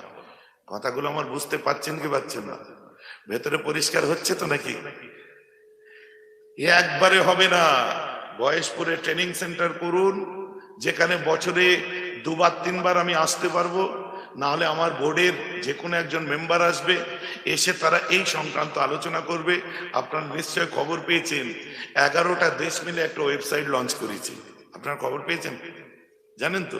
যার মধ্যে ওয়ার্ল্ডের 1 নম্বর যিনি কারি, দুবার প্রথম হয়েছে সারা বিশ্বে, জামিয়া আল আজহারে তিনি আপনার কারি বিভাগে বিভিন্ন দিন পড়াচ্ছেন, এখনো পড়াচ্ছেন। তার নাম হচ্ছে আহমদ বিন ইউসুফ সাহেব। শুনেছেন তো? স্টুডেন্ট আছে নাকি এর মধ্যে? এর মধ্যে বেসিকও আছে। এটা আপনার মালয়েশিয়া, ইন্দোনেশিয়া, বাংলাদেশ, কাতার, দুবাই, লন্ডন, ইউএসএ, এবং আপনারা অনলাইন আপনাকে বলে প্লে স্টোরের মধ্যে অ্যাপও পেয়ে যাবেন। অ্যাপ ডাউনলোড করে নেবেন, নিজের ফর্ম আসবে, ফর্ম ফিল আপ করবেন, আসার পরে পেটিএম বা ফোনপে জায়গা আছে, পয়সা দেবেন, তবে ক্লাস করতে পারবেন। ফ্রিতে হবে না। 10 টাকার তাবিজ দেবো, ফেলে দিয়ে চলে যাবেন, 1000 টাকায় তাবিজ দাও, বুকে করে নিয়ে যাবে। এই যে ট্রেনিং সেন্টার, ফ্রিতে হবে না। এটা যেমন অনলাইন আছে, ঘরে ঘরে কোরআন ঢুকিয়ে দাও, এতদিন শুনেছিলেন আমাদের ছেলেরা দেওবন্দে পড়তে যায়, আপনাদের শুনে ভালো লাগবে, আমাদের একটা নয় দুটো নয় কমপক্ষে 200-র উপরে দেওবন্দি স্টুডেন্ট এখন আমাদের কাছে পড়ছে। সুবহানাল্লাহ বলেন না? কারণ শিক্ষার জন্য কে কোথায় যাবে এটা কোনো নেই। আমরা শুধু ভাবতাম যে আমাদের কাছে ওনারা আসবে না। হ্যাঁ, একটা ইনস্টিটিউট করা হয়েছে যেখানে তানারাও এসে পড়াশোনা করছেন, তার মানে কতটা পারফেক্ট জায়গা বুঝতে পারছেন। বিভিন্ন স্টুডেন্টসরা তারা এসেছে। এবারে আর একটা কনসেপ্ট আছে, সেটা হচ্ছে বেসিক কোরআন ট্রেনিং। তার মধ্যে আপনার বাড়ির বউ ছেলে মেয়ে ঝি সবাই ভর্তি হতে পারবে, এবং তাতেও যারা পড়াচ্ছেন সব যোগ্য, আমাদের এখান থেকে যারা প্রথম স্থান অধিকার করেছে সেই সব কারীদেরকে অ্যাপয়েন্ট করা হয়েছে। একটা ব্যাপক খরচার জায়গা। আপনারা ঘরে বসে 1 ঘন্টা করে পড়েন, আল্লাহর কোরআন শিখে নেন। কি করে মাথায় এলো? ভাবলাম একটা নেক্সট লেভেল ভাবতে হবে। সেই নেক্সট লেভেল ভাবনাটা কি? নেক্সট লেভেল ভাবনা কি? দেখি ঘরে বসে যখন কলেজ হতে পারে, স্কুল হতে পারি, তো ঘরে বসে কোরআন কেন শেখা যেতে পারে না? তো আল্লাহ নামালেন। আমি আপনাদের বলেছিলাম যে আমি আমার নিজের জায়গা থেকে যখন চলবো তখন জলসা জুলুসের দিকে আমার খেয়াল একটু আলাদা পড়বে। ইন্টারন্যাশনালি প্রজেক্ট করা কাজ, টেকনোলজিকে ব্যবহার করা কাজ, তো তারই একটা অফলাইন প্রজেক্ট আমাদের আছে, কনসেপ্ট আছে, যেটা হচ্ছে প্রত্যেক এলাকায় এলাকায় গিয়ে আমাদের 3 মাস ত্রৈমাসিক একটা জিকিরের মজলিস, শুধু ইল্লাল্লাহ জিকির হবে তা নয়, লাস্টে 5 মিনিট তালকিনে জিকিরের মধ্যে দিয়ে শেষ হবে, কিন্তু 1.5 ঘন্টা থেকে 2 ঘন্টার ক্লাস টোটাল এই আপনার আকীদার উপরে আলোচনা হবে। তাতে 2 মাস ছাড়া 200 টাকা তাদের পে করতে হবে।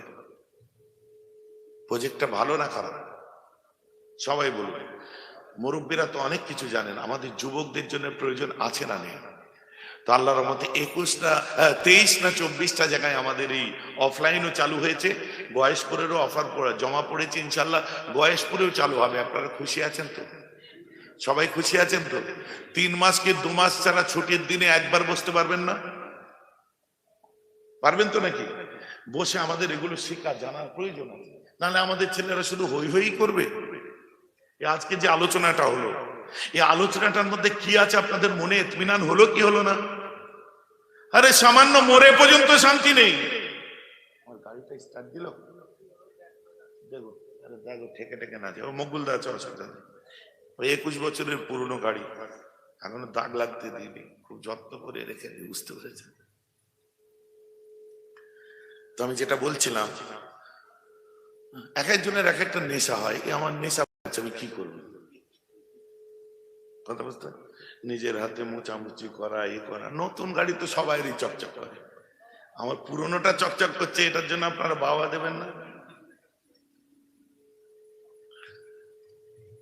যাক, কাউকে বিরক্ত লাগছে নাকি? মোটামুটি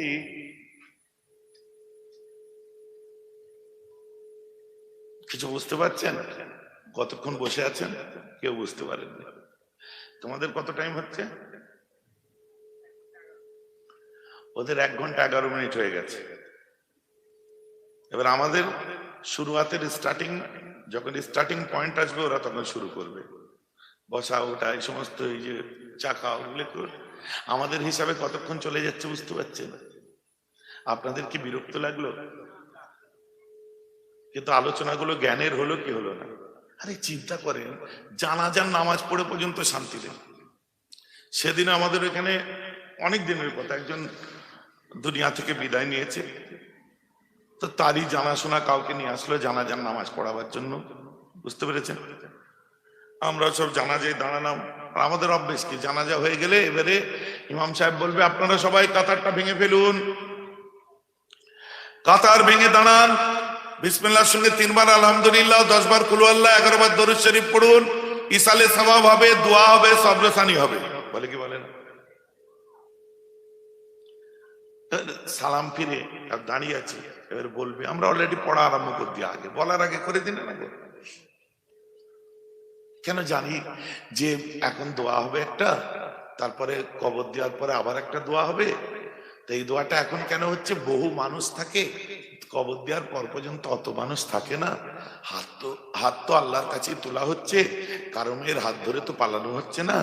অথবা এখনো একবার করি, তখন একবার করবে।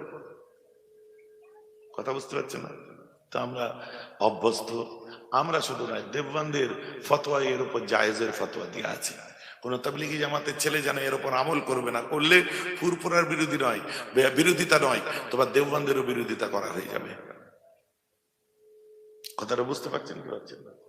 আসুন আমরা সব পড়ছি, এবারে জানি হুজুর এবার আল্লাহ আমিন করলো বলে কথা করলো, সব দাঁড়িয়ে আছে, হুজুরে দেখছে লাশ নিয়ে যায় না কেন, আর আমরা দেখছি আল্লাহ আমিন করে না কেন। কেসটা বুঝতে, ও বুঝতে পারছে না, আমরাও বুঝতে পারছি না। দাদা একটু চা ঢাল না, কথা বুঝতে পারছে না কেসটা কি হচ্ছে। ও দেখছে, বলতেও পারছে না লিজানা রে হয়ে গেছে, বলতেও পারছে না। আর আমরাও দেখছি তোল না রে বাবু, হাত কখন পড়া হয়ে গেছে, বললিনি নাই বললিনি, তা হাতটা তুলতে গিয়ে আমি তো মতিগতি বুঝতে পেরে গেলাম যে এখানে আল্লাহ আমিন হবে না। তো আল্লাহ আমিন বলে আমি চিল্লে একদম, আর গলা তো মোটামুটি একটু আওয়াজ আছে, যে আল্লাহ আমিন করে দিলাম, দেখি পিছনে যারা ছিল সব আল্লাহ আমিন করে দিল, উনিও দেখি আল্লাহ আমিন করে হাত তুলে দাঁড়িয়ে আছে। বুঝতে, পাবলিক ভাবছে এই হুজুরের ছেলের জন্য আদবে হাত তুলে নেয়, আর ও ভাবছে যে আমি তো তুলি না। কেসটা কিরকম টাইপের হচ্ছে বুঝলেন? কারো বুঝতে ভুল হচ্ছে কিনা, সবই সব ঠিকঠাকই আছে এখন পর্যন্ত।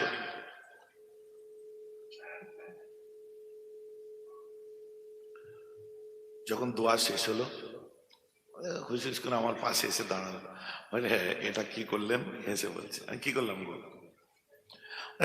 দোয়া করা কি খুব জরুরি ছিল? ব্যাপারটা বুঝে নিয়ে আমি ইগনোর করলাম, হ্যাঁ দোয়াই তো করলাম, ছাড়েন না, কি আর হবে, চলে গেছে, ওনার জন্য আল্লাহর কাছে হাত তুললাম। না এটা কিতাবের মধ্যে পাওয়া যায় কি? ছাড়েন না ওসব তর্কের জায়গা এটা, এসব আসুন না দরবারে একদিন কথা হবে। বলছে না আপনি যে দোয়া করলেন আমার তো শিখে নিতে হবে, এটা কি হাদিস কোরআনের মধ্যে পাওয়া যায়? চলেন সাইডে চলেন, মানে ভিড়ের মধ্যে আলোচনা করা যায়। পাশে যে বলছে হ্যাঁ বলেন কি বলছেন? না কোরআন হাদিসের মধ্যে এই জানাজার পরে দোয়া করা পাওয়া যায়। আচ্ছা কেন বলেন তো, দোয়া করলে এত কষ্ট হয় কেন আপনাদের? আপনি কেন এই প্রশ্নটা এখন করছেন? আপনি তো জানেন অলরেডি দোয়া করা হয়। বুঝছে না, মানে জানাজাই তো দোয়া, আবার দোয়ার কি দরকার? আচ্ছা জানাজা দোয়া নয়, কারণ যখন দাঁড়াচ্ছি নামাজের নিয়ত করে দাঁড়াচ্ছি, দোয়া কখন বলছি?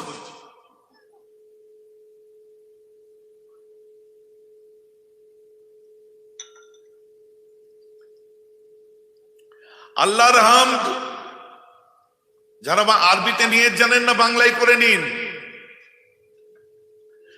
আল্লাহ তারিফ, নবী পাক সাল্লাল্লাহু আলাইহি ওয়াসাল্লামের উপরে দরুদ, এই মেয়ে ছেলে মাইয়াতের প্রতি দোয়া, মানে ছেলেদের হলে এই মাইয়াতের প্রতি বলে, মেয়ে ছেলে মানে একসঙ্গে টেনে দিলাম দুটো, এই মেয়ে ছেলে মাইয়াতের প্রতি দোয়া, 4 তাকবীর সহ ফরজে কিফায়া সালাতে জানাজা, কাবা শরীফের দিকে মুখ করে ইমামের পিছনে ইক্তেদা করে পড়তেছি। ইমাম যখন আল্লাহু আকবার বলবে আপনারা তখন আল্লাহু আকবার বলবেন। দূর থেকে যারা শুনছে, ভাই কে মারা গেল গো জলসা করতে, যে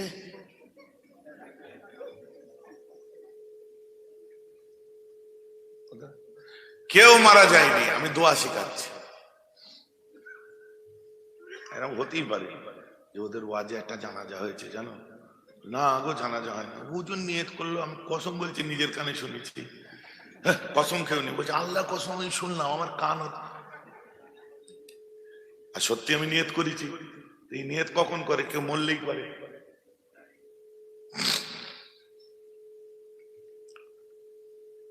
নিয়ত কি করি? হ্যাঁ বলছে না জানাজাটা তো দোয়া, মাইয়াতের জন্য দোয়া, এই যে বলছেন এই মাইয়াতের প্রতি দোয়া। আজ আমরা যে নামাজ পড়ি ওটা দোয়া নয়, ফরজ নামাজ, তো ওটাকে নামাজ বলেন কেন? চলুন জালালাইন শরীফ খুলুন, আর হাদিসে ইবনে মাজ্জাহ খুলুন, আবু দাউদ খুলুন, কোরআন হাদিস দুটোতেই আসুন। আল্লাহ রসুল সাল্লাল্লাহু আলাইহি ওয়াসাল্লাম, আল্লাহ রসুল দিন দুনিয়ার বাদশাহ সাল্লাল্লাহু তাআলা আলাইহি ওয়াসাল্লাম, এই যে সাল্লাল্লাহু আলাইহি ওয়াসাল্লাম পড়লাম তো নাকি? আপনারাও পড়লেন, এটাও তো দোয়া, এটাও তো দোয়া। পরিষ্কার লেখা আছে কি, যে আল্লাহর কাছে দোয়া চাওয়ার উত্তম সময় হচ্ছে নামাজের পর। বলুন না সুবহানাল্লাহ।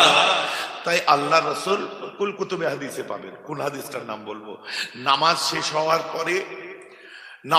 হওয়ার পরে আল্লাহ রাসূল বসতেন, বসে দোয়া দরুদ তাসবিহ পড়তেন, পড়ে উঠে চলে যেতেন।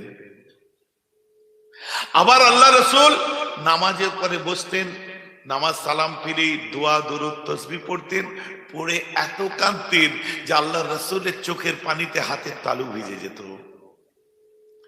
চোখের পানিতে হাতের তালু ভিজবে মানে, নামাজে যদি বসে হাত কোথায়,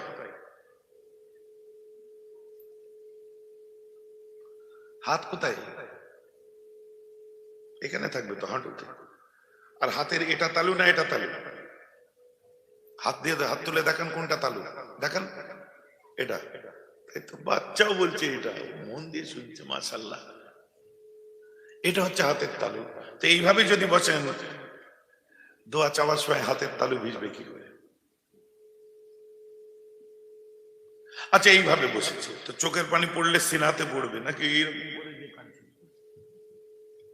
হয় মুখটা হাতের কাছে নিয়ে যেতে হবে, না হাতটা বুকের কাছে নিয়ে আসতে হবে। লেখা হচ্ছে ফারাফা ইয়াদাইহি, দোয়ার সময় নবীজির দুটো হাত উঁচু করা ছিল, তাই চোখের পানিতে তার কাফরি হাতের তালুতে পানি পড়েছে। বলুন সুবহানাল্লাহ। তো আমরা সম্মিলিত মুনাজাত করি নামাজের পরে আমার নবী, এবং একাধিক জায়গায় সাহাবায়ে কেরামরা করেছে, না নবী তাসবিহ তো পড়েছে। আল্লাহ রাসূল যদি সবসময় হাত তুলে দোয়া করতেন তাহলে সাহাবারা ওর উপর আমল করত, আর ওটা উম্মতের জন্য ফরজ হয়ে যেত। তাই আল্লাহ রাসূল অপশন রেখে দিলেন, অপশন রাখলেন। তো আমরা প্রত্যেকবারে হাত তুলি, আমার রাসূলের অনুকরণ করে হাত তুলে থাকি। অতএব হাত তুলে মুনাজাত করা হাদিসে নেই, কোন আহলে হাদিস যেন আজকের পরে বলবেন না, কারণ আপনাদের শুরুয়াতটা হচ্ছে শিয়া থেকে। এখন আহলে হাদিসের ছেলেরা শুনলে চমকে উঠবে, এটা আপনি কি বলছেন, শিয়া থেকে আহলে হাদিসের জন্ম? হ্যাঁ গুরু।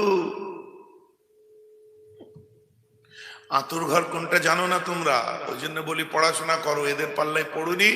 বাপ দাদু যে লাইনে চলেছে চলো, আল্লাহ রাসূলকে পাবে। এই লাইনে গেলে কোথায় হারিয়ে দেবে, নিয়ে যে বেঁচে দেবে বুঝতে পারবে।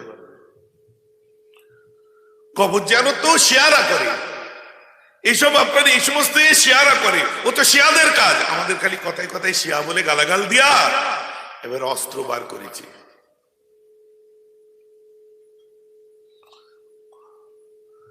নোট করে দিন, ফোনটা আমার কাছে নেই, মকুল ভাইয়ের কাছে আছে। ফতোয়া আপনার তাফসিরে ফাতুল কাদির নোট করুন। তাফসিরে ফাতুল কাদির ৫ম পৃষ্ঠা মুকাদ্দমা খুলে দেখুন। আরবি পড়তে গেলে যদি দাঁত টাত লড়ে যায়, যারা পড়তে পারে তাদের কাছে নিয়ে যাবেন। কথাটা আমার বুঝতে পারছেন তো নাকি? যারা পড়তে পারে তাদের কাছে নিয়ে যাবেন। ভারতবর্ষের বুকে প্রথম আহলে হাদিস নামক দলটা যিনি চালু করেছিলেন, তার নাম হচ্ছে আব্দুল হক ফজলে হিন্দ, যাকে আব্দুল হক বানারসি বলা হয়। এটা কোনো আহলে হাদিসের ছেলে অস্বীকার করতে পারে না। আর তানার শায়েখ কে ছিল? তানার শায়েখ ছিল ইমাম শাওকানি। আর ইমাম শাওকানি ইয়ামান ছাড়ার পিছনে কারণ কি দেখুন, বলছি ইমাম শাওকানির আপনার তালিমটা ছিল, এবং তিনি যে সোহবত দিয়েছিলেন তার শায়েখ উনি ছিলেন আপনার ইমাম শাওকানি, তিনি একজন শিয়া ছিলেন। আর এই শিয়ার কাছে শায়েখ হিসাবে ধরলেন কে? ইমাম শাওকানির প্রথম স্থানের আপনার ছাত্রদের মধ্যে একজন হচ্ছে এই ফজলে হিন্দ, যাকে আব্দুল হক বানারসি বলে। ইমাম শাওকানি শিয়া মতবাদ অনুযায়ী ফতোয়া দিতেন এবং নিজে চলতেন, এবং তার কাছে থেকে আব্দুল হক বানারসি সেই পথ অবলম্বন করলেন। পরে ইমাম শাওকানিকে ইয়ামান থেকে বার করে দেওয়া হলো, কারণ ইয়ামানে তো এসব চলে না। তারপরেও তিনি তার জায়গায় দৃঢ় থাকলেন, এবং তার শায়েখ হিসাবে আব্দুল হক বানারসি ইমাম শাওকানিকে ধরলেন, এবং তার ফতোয়াকে তারজি দিতে দিতে ভারতবর্ষে এসে প্রথম আহলে হাদিস দল চালু করলেন। গুরু, আজকে যারা আমাকে বলবে এসব তো শিয়াদের অনুকরণ, মায়ের আঁতুরটাই তো তোমার শিয়া, সেখান থেকেই তো জন্মেছো তোমরা। জবাব দাও, কোন চ্যালেঞ্জ করবে? বসো। আপনাদের একটু শক লাগলো না? লাগারই কথা। এর জন্মটাই শিয়া থেকে। আর এই ইতিহাসটা বললাম, এই যে হিস্ট্রিটা শোনালাম, এ একদিনের কাজ নয়। এতক্ষণ একটা ঘটনা ধরলে 3 ঘন্টা চলে যেত, আর তাতে যদি গয়না পরিয়ে দিতাম 3.5-4 ঘন্টায় চলে যেত। এই যে আলোচনাটা করছি, কোনো ঘটনা এখন পর্যন্ত আপনাদেরকে শোনাইনি আমি। আর এই যে 1 ঘন্টা 1.5 ঘন্টায় আলোচনা করছি, এর পিছনে কতটা খাটতে হয়েছে নিশ্চয়ই আপনারা বুঝতে পারছেন। কথাটা আমার বুঝতে পারছেন কি পারছেন না? এইভাবে আমি মুখোশ একটা একটা করে সব যদি খুলতে আরম্ভ করি, আপনাদের আসল মুখোশ খুলে যাবে। কাজ নেই, কম্ম নেই, এত পয়সা আসছে কোত্থেকে, কেস গন্ডগোল হয়ে যাবে। অতএব ঘুমন্ত বাঘের লেজে পা দেবেন না, জ্বালাবেন না। সিলসিলায় ফুরফুরা শরীফের একটা একটা বাচ্চা বাচ্চা হচ্ছে ঘুমন্ত শেরের মতো। এরা চুপ করে থাকে, শুয়ে থাকে, হেলে থাকে, বসে থাকে। এদের লেজে পা দিয়ে রাগাবেন না, এদের এক থাবায় আপনাদের শেষ করে দেবে। কারণ এদের থাবার পিছনে জোর আমার রাসূলুল্লাহর ইমানই আছে। জোরে বলুন সুবহানাল্লাহ। লাগবেন না। পেছনে চায়ের দোকানে বলুন ঠিক আছে, মাচাই বলুন ঠিক আছে, ও মাচানে মুক্তি অনেক আছে, চায়ের দোকানের মুক্তি অনেক আছে, ফোড়ন কাটা মুক্তি অনেক আছে, এদিকেও থাকতে পারে। কথা বুঝতে পারছেন না? গয়েশপুর হুজুরের দরবারে কি কাণ্ডটা হয় দেখেছেন? তুমি কাণ্ডটা দেখে গয়েশপুরের হুজুর সম্পর্কে কিছু বলতে পারো না, কারণ ওইখানে কিছু বলতে গেলে এই হুজুরের গোলাম যারা আছে, যারা আলেম ওলামা, তোমাদের ছেড়ে কথা বলবে না। কথাটা আমার বুঝতে পারছেন না? আমার কাছে যে বলে মানবে না। এত হুজুর আসছে, কই ঠিক করতে পারছে না তো, আমাদেরকে শোনাই বাজি বলতে। সবার চেষ্টা সব রকম ভাবে থাকবে। আমার আল্লাহ যেদিন মনে করবেন সুন্দর করে আবার ঠিক করবেন, আল্লাহর উপর ছেড়ে দিলেন। ওখানে যেহেতু সেজদা আমরা আমাদের সিলসিলার একটা ছেলেও করে না, করে? জোরে বলুন করে? তাহলে অপবাদ দেওয়াটা বন্ধ করুন, আর মানুষের ফোঁড়া টিপাটা বন্ধ করুন। ফোঁড়া টিপা বোঝেন? ফোঁড়া টিপা বোঝেন না? এই ফোঁড়া টিপা বন্ধ করুন, আর অপবাদ দেওয়া বন্ধ করুন। কার কোন জায়গায় দুর্বল জায়গা আছে সেখানটা টিপবো, আগে থেকে টার্গেট করে রাখা, ও বন্ধ করুন। এখন তোমার যা ঘা হয়ে গেল, এই ঘা গুলো ছুঁড়াও আগে ভালো করে। জানাজায় তো দোয়া না? আচ্ছা, জানাজায় যদি দোয়া হয়, এবার আসুন আলহামদুলিল্লাহ, আমরা নামাজে দাঁড়ালাম, আল্লাহু আকবার, সুবহানাল্লাহ সুবহানাল্লাহ।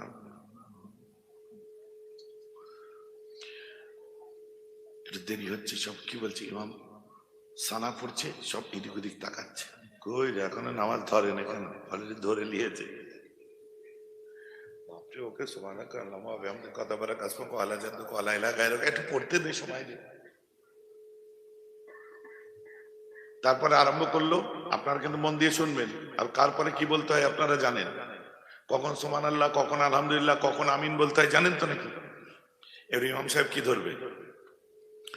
الحمد لله رب العالمين الرحمن الرحيم مالك يوم الدين إياك نعبد وإياك نستعين اهدنا الصراط المستقيم صراط الذين أنعمت عليهم غير المغضوب عليهم ولا الضالين।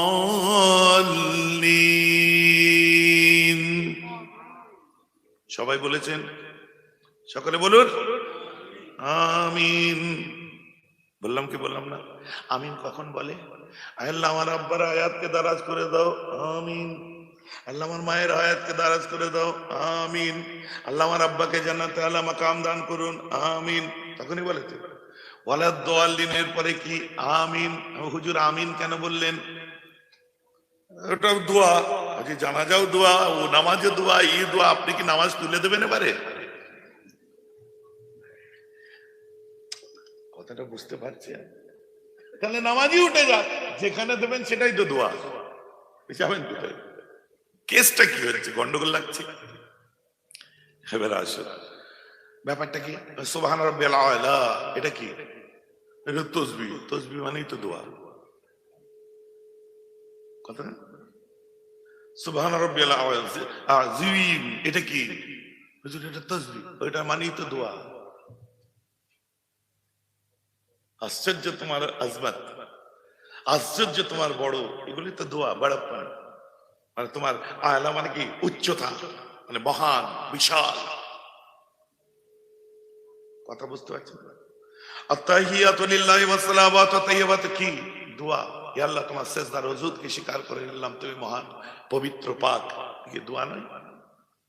তাহলে নামাজ তুলে দিয়ে দোয়াই হোক, এবার থেকে নামাজ আর সালাত বলবেন না। আল্লাহ রাসূল কি বলেছে আপনারা তোমাদের জন্য দোয়া কায়েম করো, আকিমুদ দোয়া,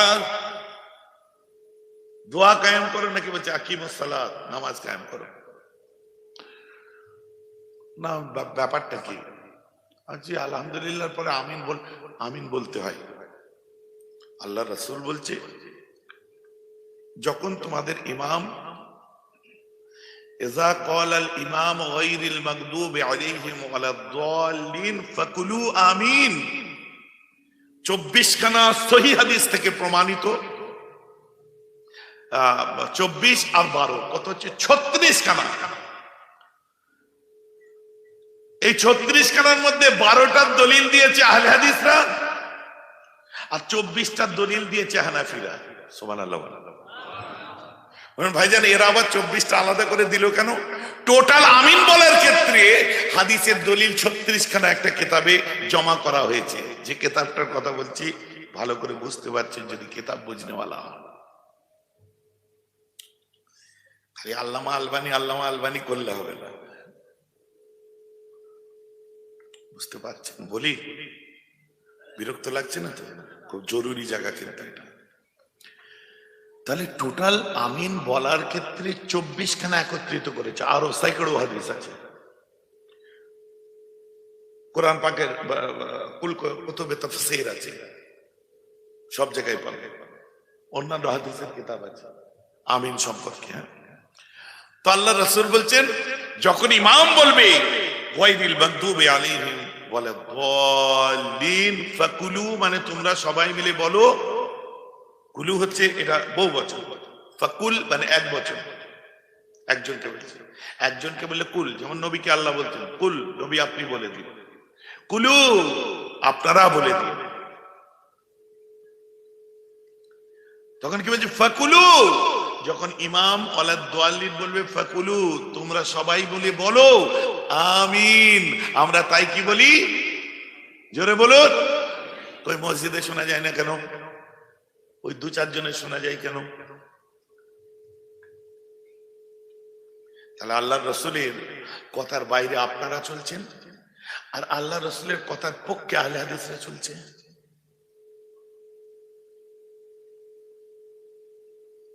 আমার বুঝতে পারছেন? এখন কি হবে?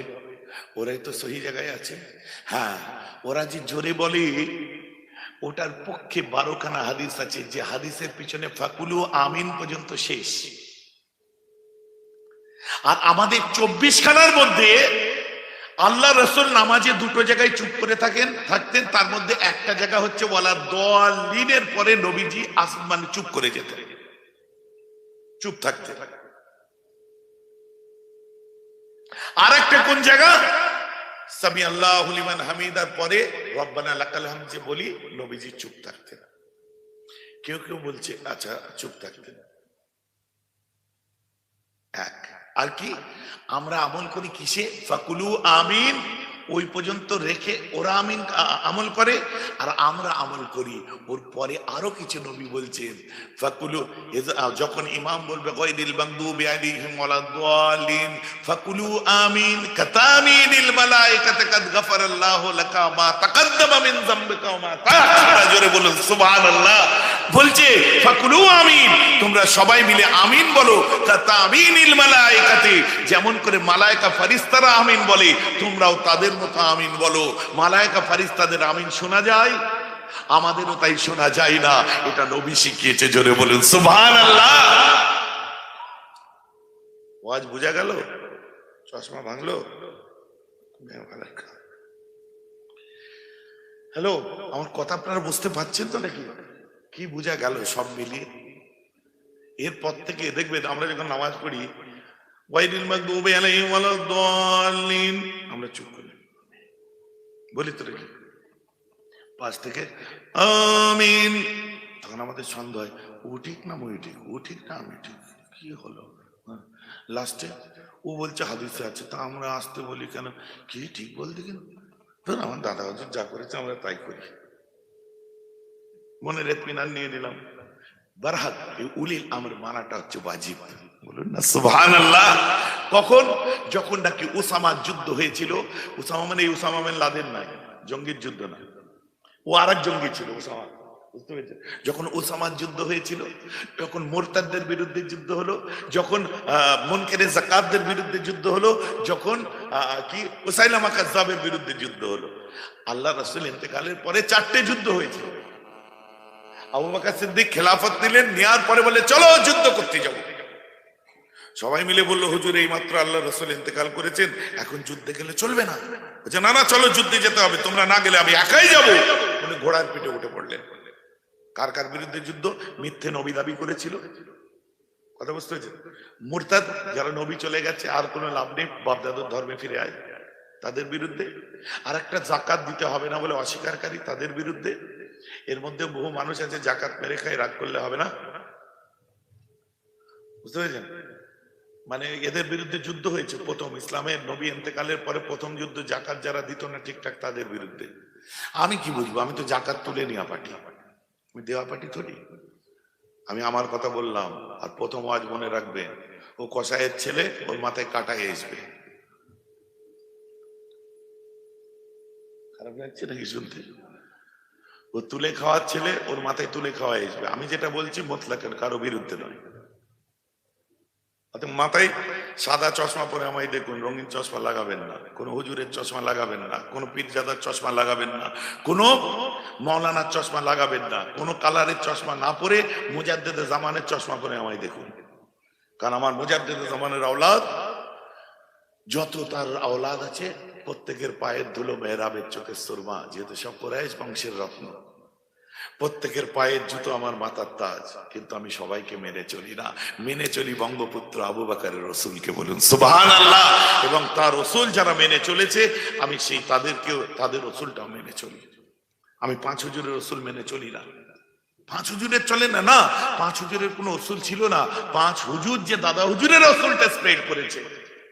সূক্ষ্ম কথার মার প্যাচে কমেন্ট করার সময়, খোঁচা মারার সময় নিজেকে জাহেলে পরিণত করবেন না, অজ্ঞতার পরিচয় দেবেন না। আমার আব্বা পীর আল্লামা নুরউদ্দিন সিদ্দিকী, আমার দাদু পীর আল্লামা, আমার চাচা পীর আল্লামা সাইফুদ্দিন সিদ্দিকী, আমার মুরব্বীরা, আমার 5 দাদু আলাদা করে কোনো রসুল ছড়িয়ে যাননি, বরং তিনি তার আব্বা মুজাদ্দিদে জামানের রসুলকে ছড়িয়ে গেছে, বলুন সুবহানাল্লাহ। তার জন্যই আমি বলেছিলাম যে আমার বাপ চাচা দাদুদের রসুল আমি মেনে চলি না। আমার বাপ চাচা দাদুরা যে রসুল মেনে চলেছেন এবং চলতে বলেছেন, আমি সেটাই মেনে চলি। তাতে কোন পীরজাদা বাদ পড়তে পারে, মৌলানা বাদ পড়তে পারে, হুজুর বাদ পড়তে পারে, হযরতজি বাদ পড়তে পারে, মৌলানা মনি সাহেব বাদ পড়তে পারে, আপনার সঙ্গে আমার বাদ পড়তে পারে, শ্রদ্ধা শ্রদ্ধার জায়গায়, ভালোবাসা ভালোবাসার জায়গায়, কিন্তু আপনার মতো করে আমি চলতে পারবো না, সরি। তাতে আপনি আমায় নেন নেন, না নেন না, I don't care about that, what ever I do.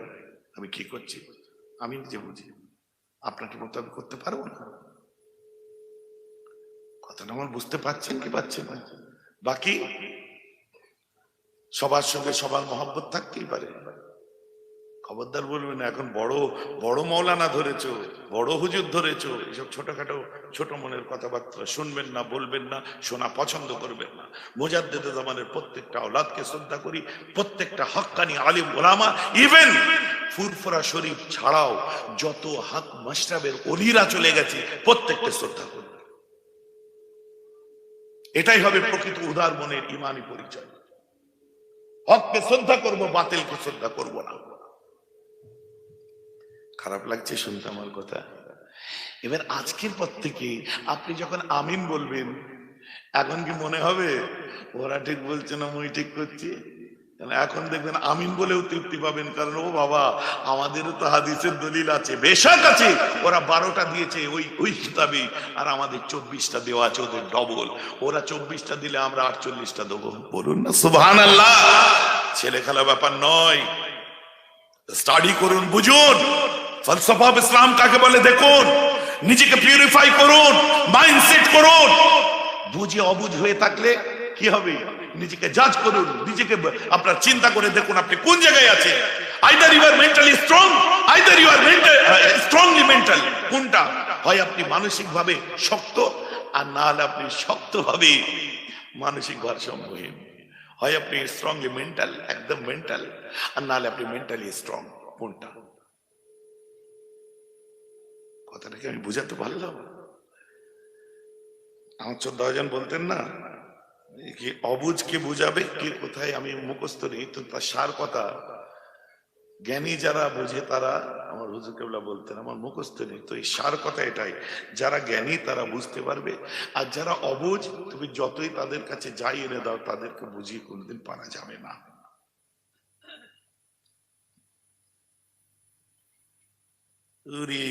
আল্লাহ, এখন ওয়াজি আরম্ভ হলো না, 12টা বেজে গেলে, একটাও সুর টান হলো না, কি হবে? আপনারা উঠলেন না,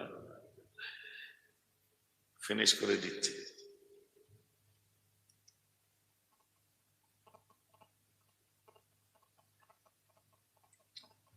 আজকে ওয়ার্ল্ড ওয়াইড যে জায়গাটা তৈরি হয়েছে, আমি একটু আপনাদেরকে নমুনা না দেখালে আমার মন কেমন করছে।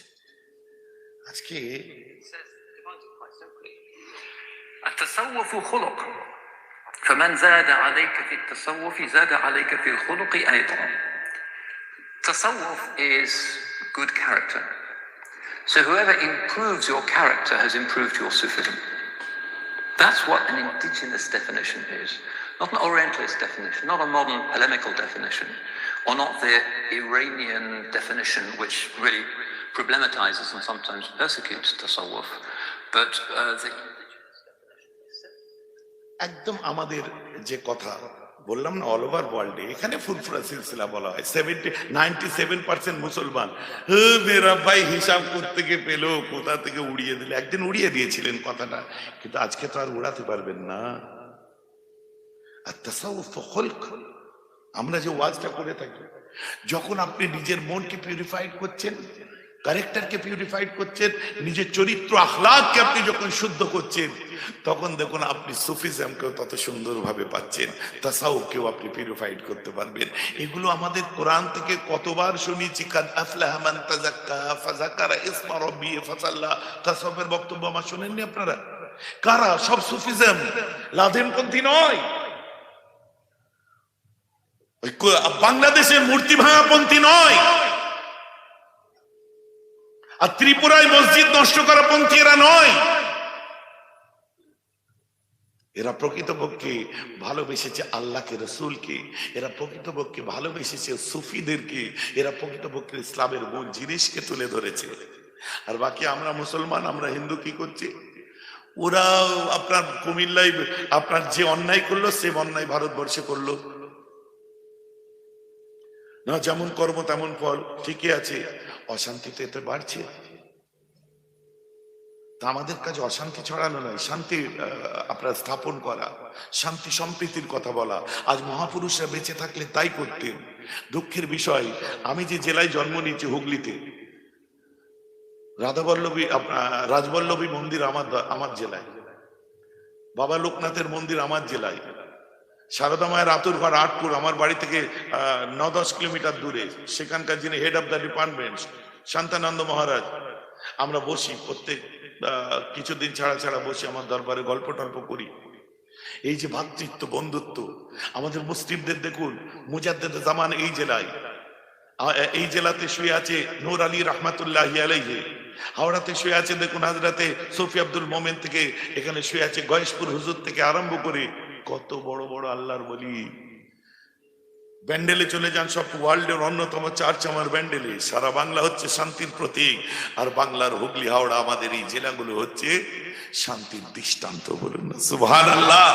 অতএব আমাদের জন্য, আমি তো মনে করি আমার দেশের হিন্দু সম্প্রদায়ের মানুষের জন্য যোগীর বাদরের দরকার নেই, মর্যাদা পুরুষোত্তম শ্রীরামের হনুমানিয়েদের জন্য যথেষ্ট। আর আমার মনে হয় যে আমার এখানকার মুসলিমদের জন্য উত্তরপ্রদেশ আর বানারসের আহলে হাদিসের ওই কুলাঙ্গারদের দরকার নেই। আমাদের জন্য ওলিয়া উলিয়া আলেম ওলামা আহলে সুন্নাত ওয়াল জামাত এবং আমাদের সিলসিলায় ফুরফুরাই যথেষ্ট। বলুন না সুবহানাল্লাহ। কথা ঠিক বলছি না ভুল বলছি? আমাদেরকে ধর্ম শিখিয়ে দেবে কেউ এসে? আমার ভাইরা রাগ করবেন না তো, চলুন। আমি তো ওটা কি হলো বুঝে না, ঠিকই আছে।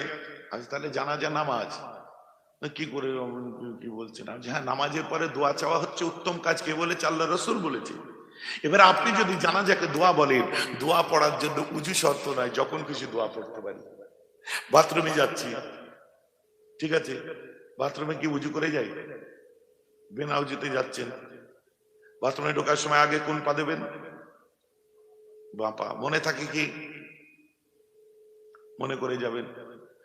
ঢোকার সময় কি বলবেন? আল্লাহ শয়তানি খবিস খাবায়েস গুলো থেকে, আল্লাহ খাবায়েস মানে অনেকগুলো খবিস, এদের থেকে আমাদের রেহাই দাও।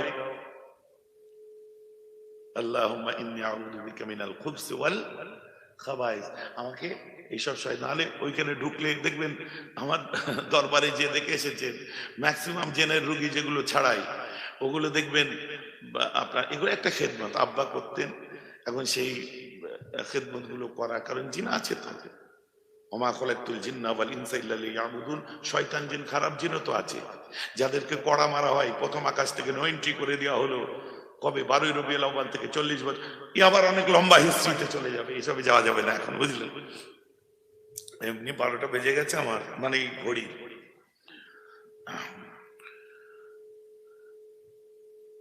তো আমি বললাম তার জানাজা নামাজ তো বাথরুমে যখন ঢুকবেন এটা পড়ে ঢুকবেন, তা নাহলে শয়তান ভুলভাল জায়গায় হাত দিয়ে শ্বশুরি দেয়, বুঝলেন তো? আর বলা যাবে না, মুরব্বীরা আছে।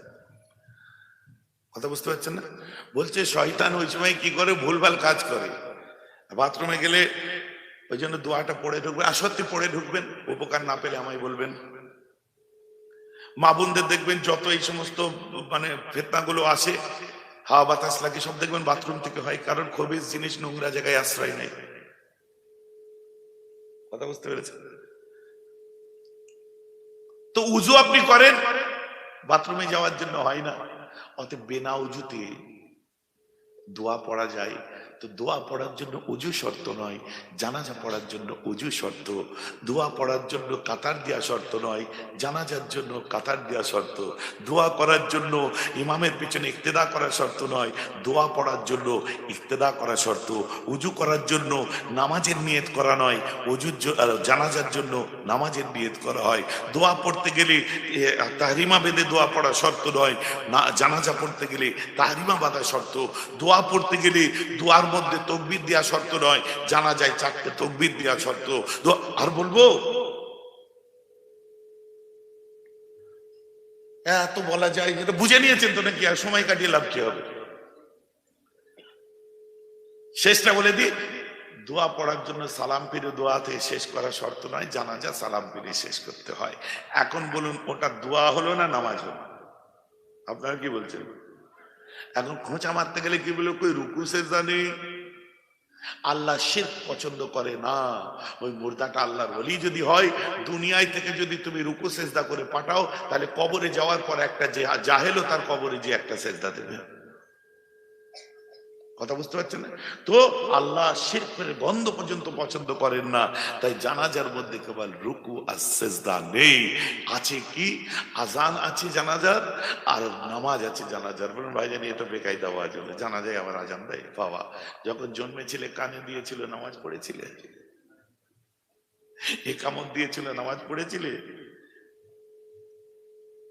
এখানে সালমান ফার্সির একটা কথা মনে পড়ে যায়, আর মনে পড়লে হবে না, এক কথাই বলে দিই। আজান একামত তখন হয়েছে, জানাজা এখন হচ্ছে। অতএব জানাজা দোয়া নয়, জানাজা নামাজ। আর নবী বলছেন নামাজের পরে দোয়া চাওয়ার উত্তম সময়। তাই আমরা জানাজার পরে হাত তুলে দোয়া করি, তোমার আব্বা সওয়াব বেশি, তুমি করো না। আমার আব্বা গুনাহগার, আমি করব, তুমি ঝগড়া করো না।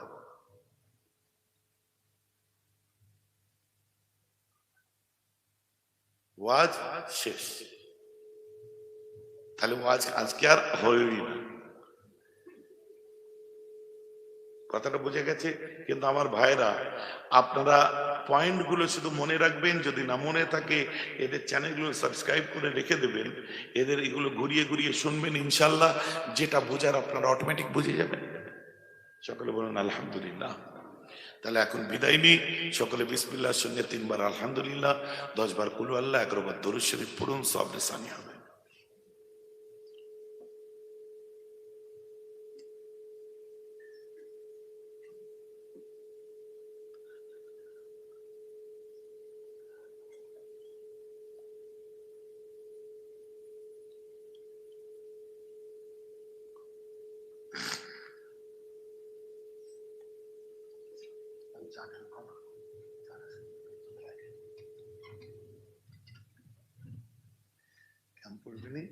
আমার মতো হাবি হয়ে গেলি,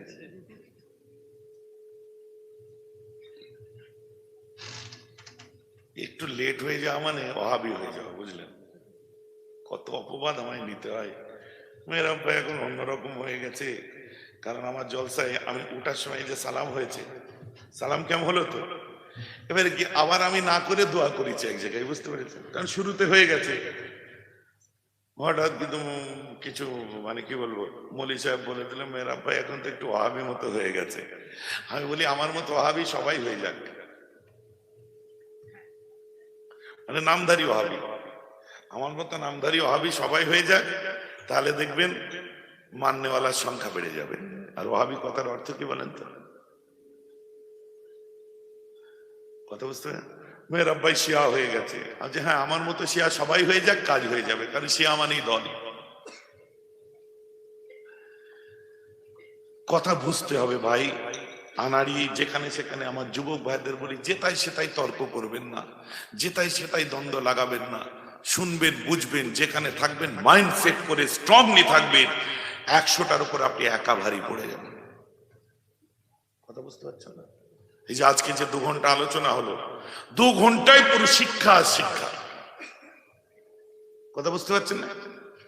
আর এই আলোচনা কোন আহলে হাদিসের ছেলে, তাবলিগি ছেলে, ওয়াহাবি ছেলে শোনার পরেও আমায় গালাগাল দেয় না। কেন বলেন তো? না ভাইজান কিতাব নিয়ে বলেছে বলে শুনতে ভালো লাগে। তা আপনাদের এখানেই তো কেউ নাকি বলেছিল, এখানে না কোন জায়গায় আমার শোনাচ্ছিল যে উনি গালাগালি দিলেও শুনতে ভালো লাগে, কারণ কিতাব নিয়ে কথা বলে। কোন জায়গায় বলে? আমি গালাগালি দিই না ভাই।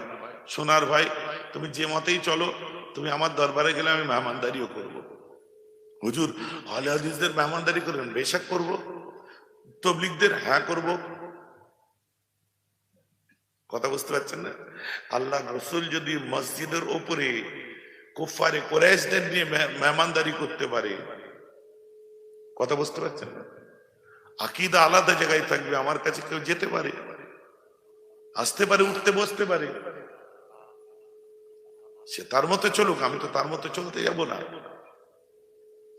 আমাদের নৈতিক বিষয়টা আমরা ভুলে গেলে চলবে না, মানবিক দিকটা আমাদের ভুলে গেলে চলবে না। আপনার প্রতিবেশী বাস করে, হতে পারে সে অন্য মতে চলছে, তার দায় বিপদ আপনাকে দেখতে হবে না? কথা বুঝতে পারছেন না? তার বাড়িতে তার মায়ের অসুখ করলে, ছেলের অসুখ করলে একটু সাহায্য করবেন না? কি গো, কথা বুঝতে পারছেন কি পাচ্ছেন? লড়াই তো নীতির লড়াই চলছে, লড়াই তো আকীদার লড়াই চলছে। ওর কবরে জবাব দেবে, আমি আমার কবরে জবাব দেবো। কিন্তু রব্বানা আতিনা ফিদ দুনিয়া হাসানাতাও ওয়া ফিল আখিরাতে হাসানা, আমরা দুনিয়া আখিরাতে দুটো যদি ভালাই চাই, তো বিচার আমায় করলে তো এখানে চলবে না। বুঝতে পারছেন তো নাকি? প্রকৃত লড়াইটা করবেন, ছোট মনের হিংসার লড়াই করবেন না।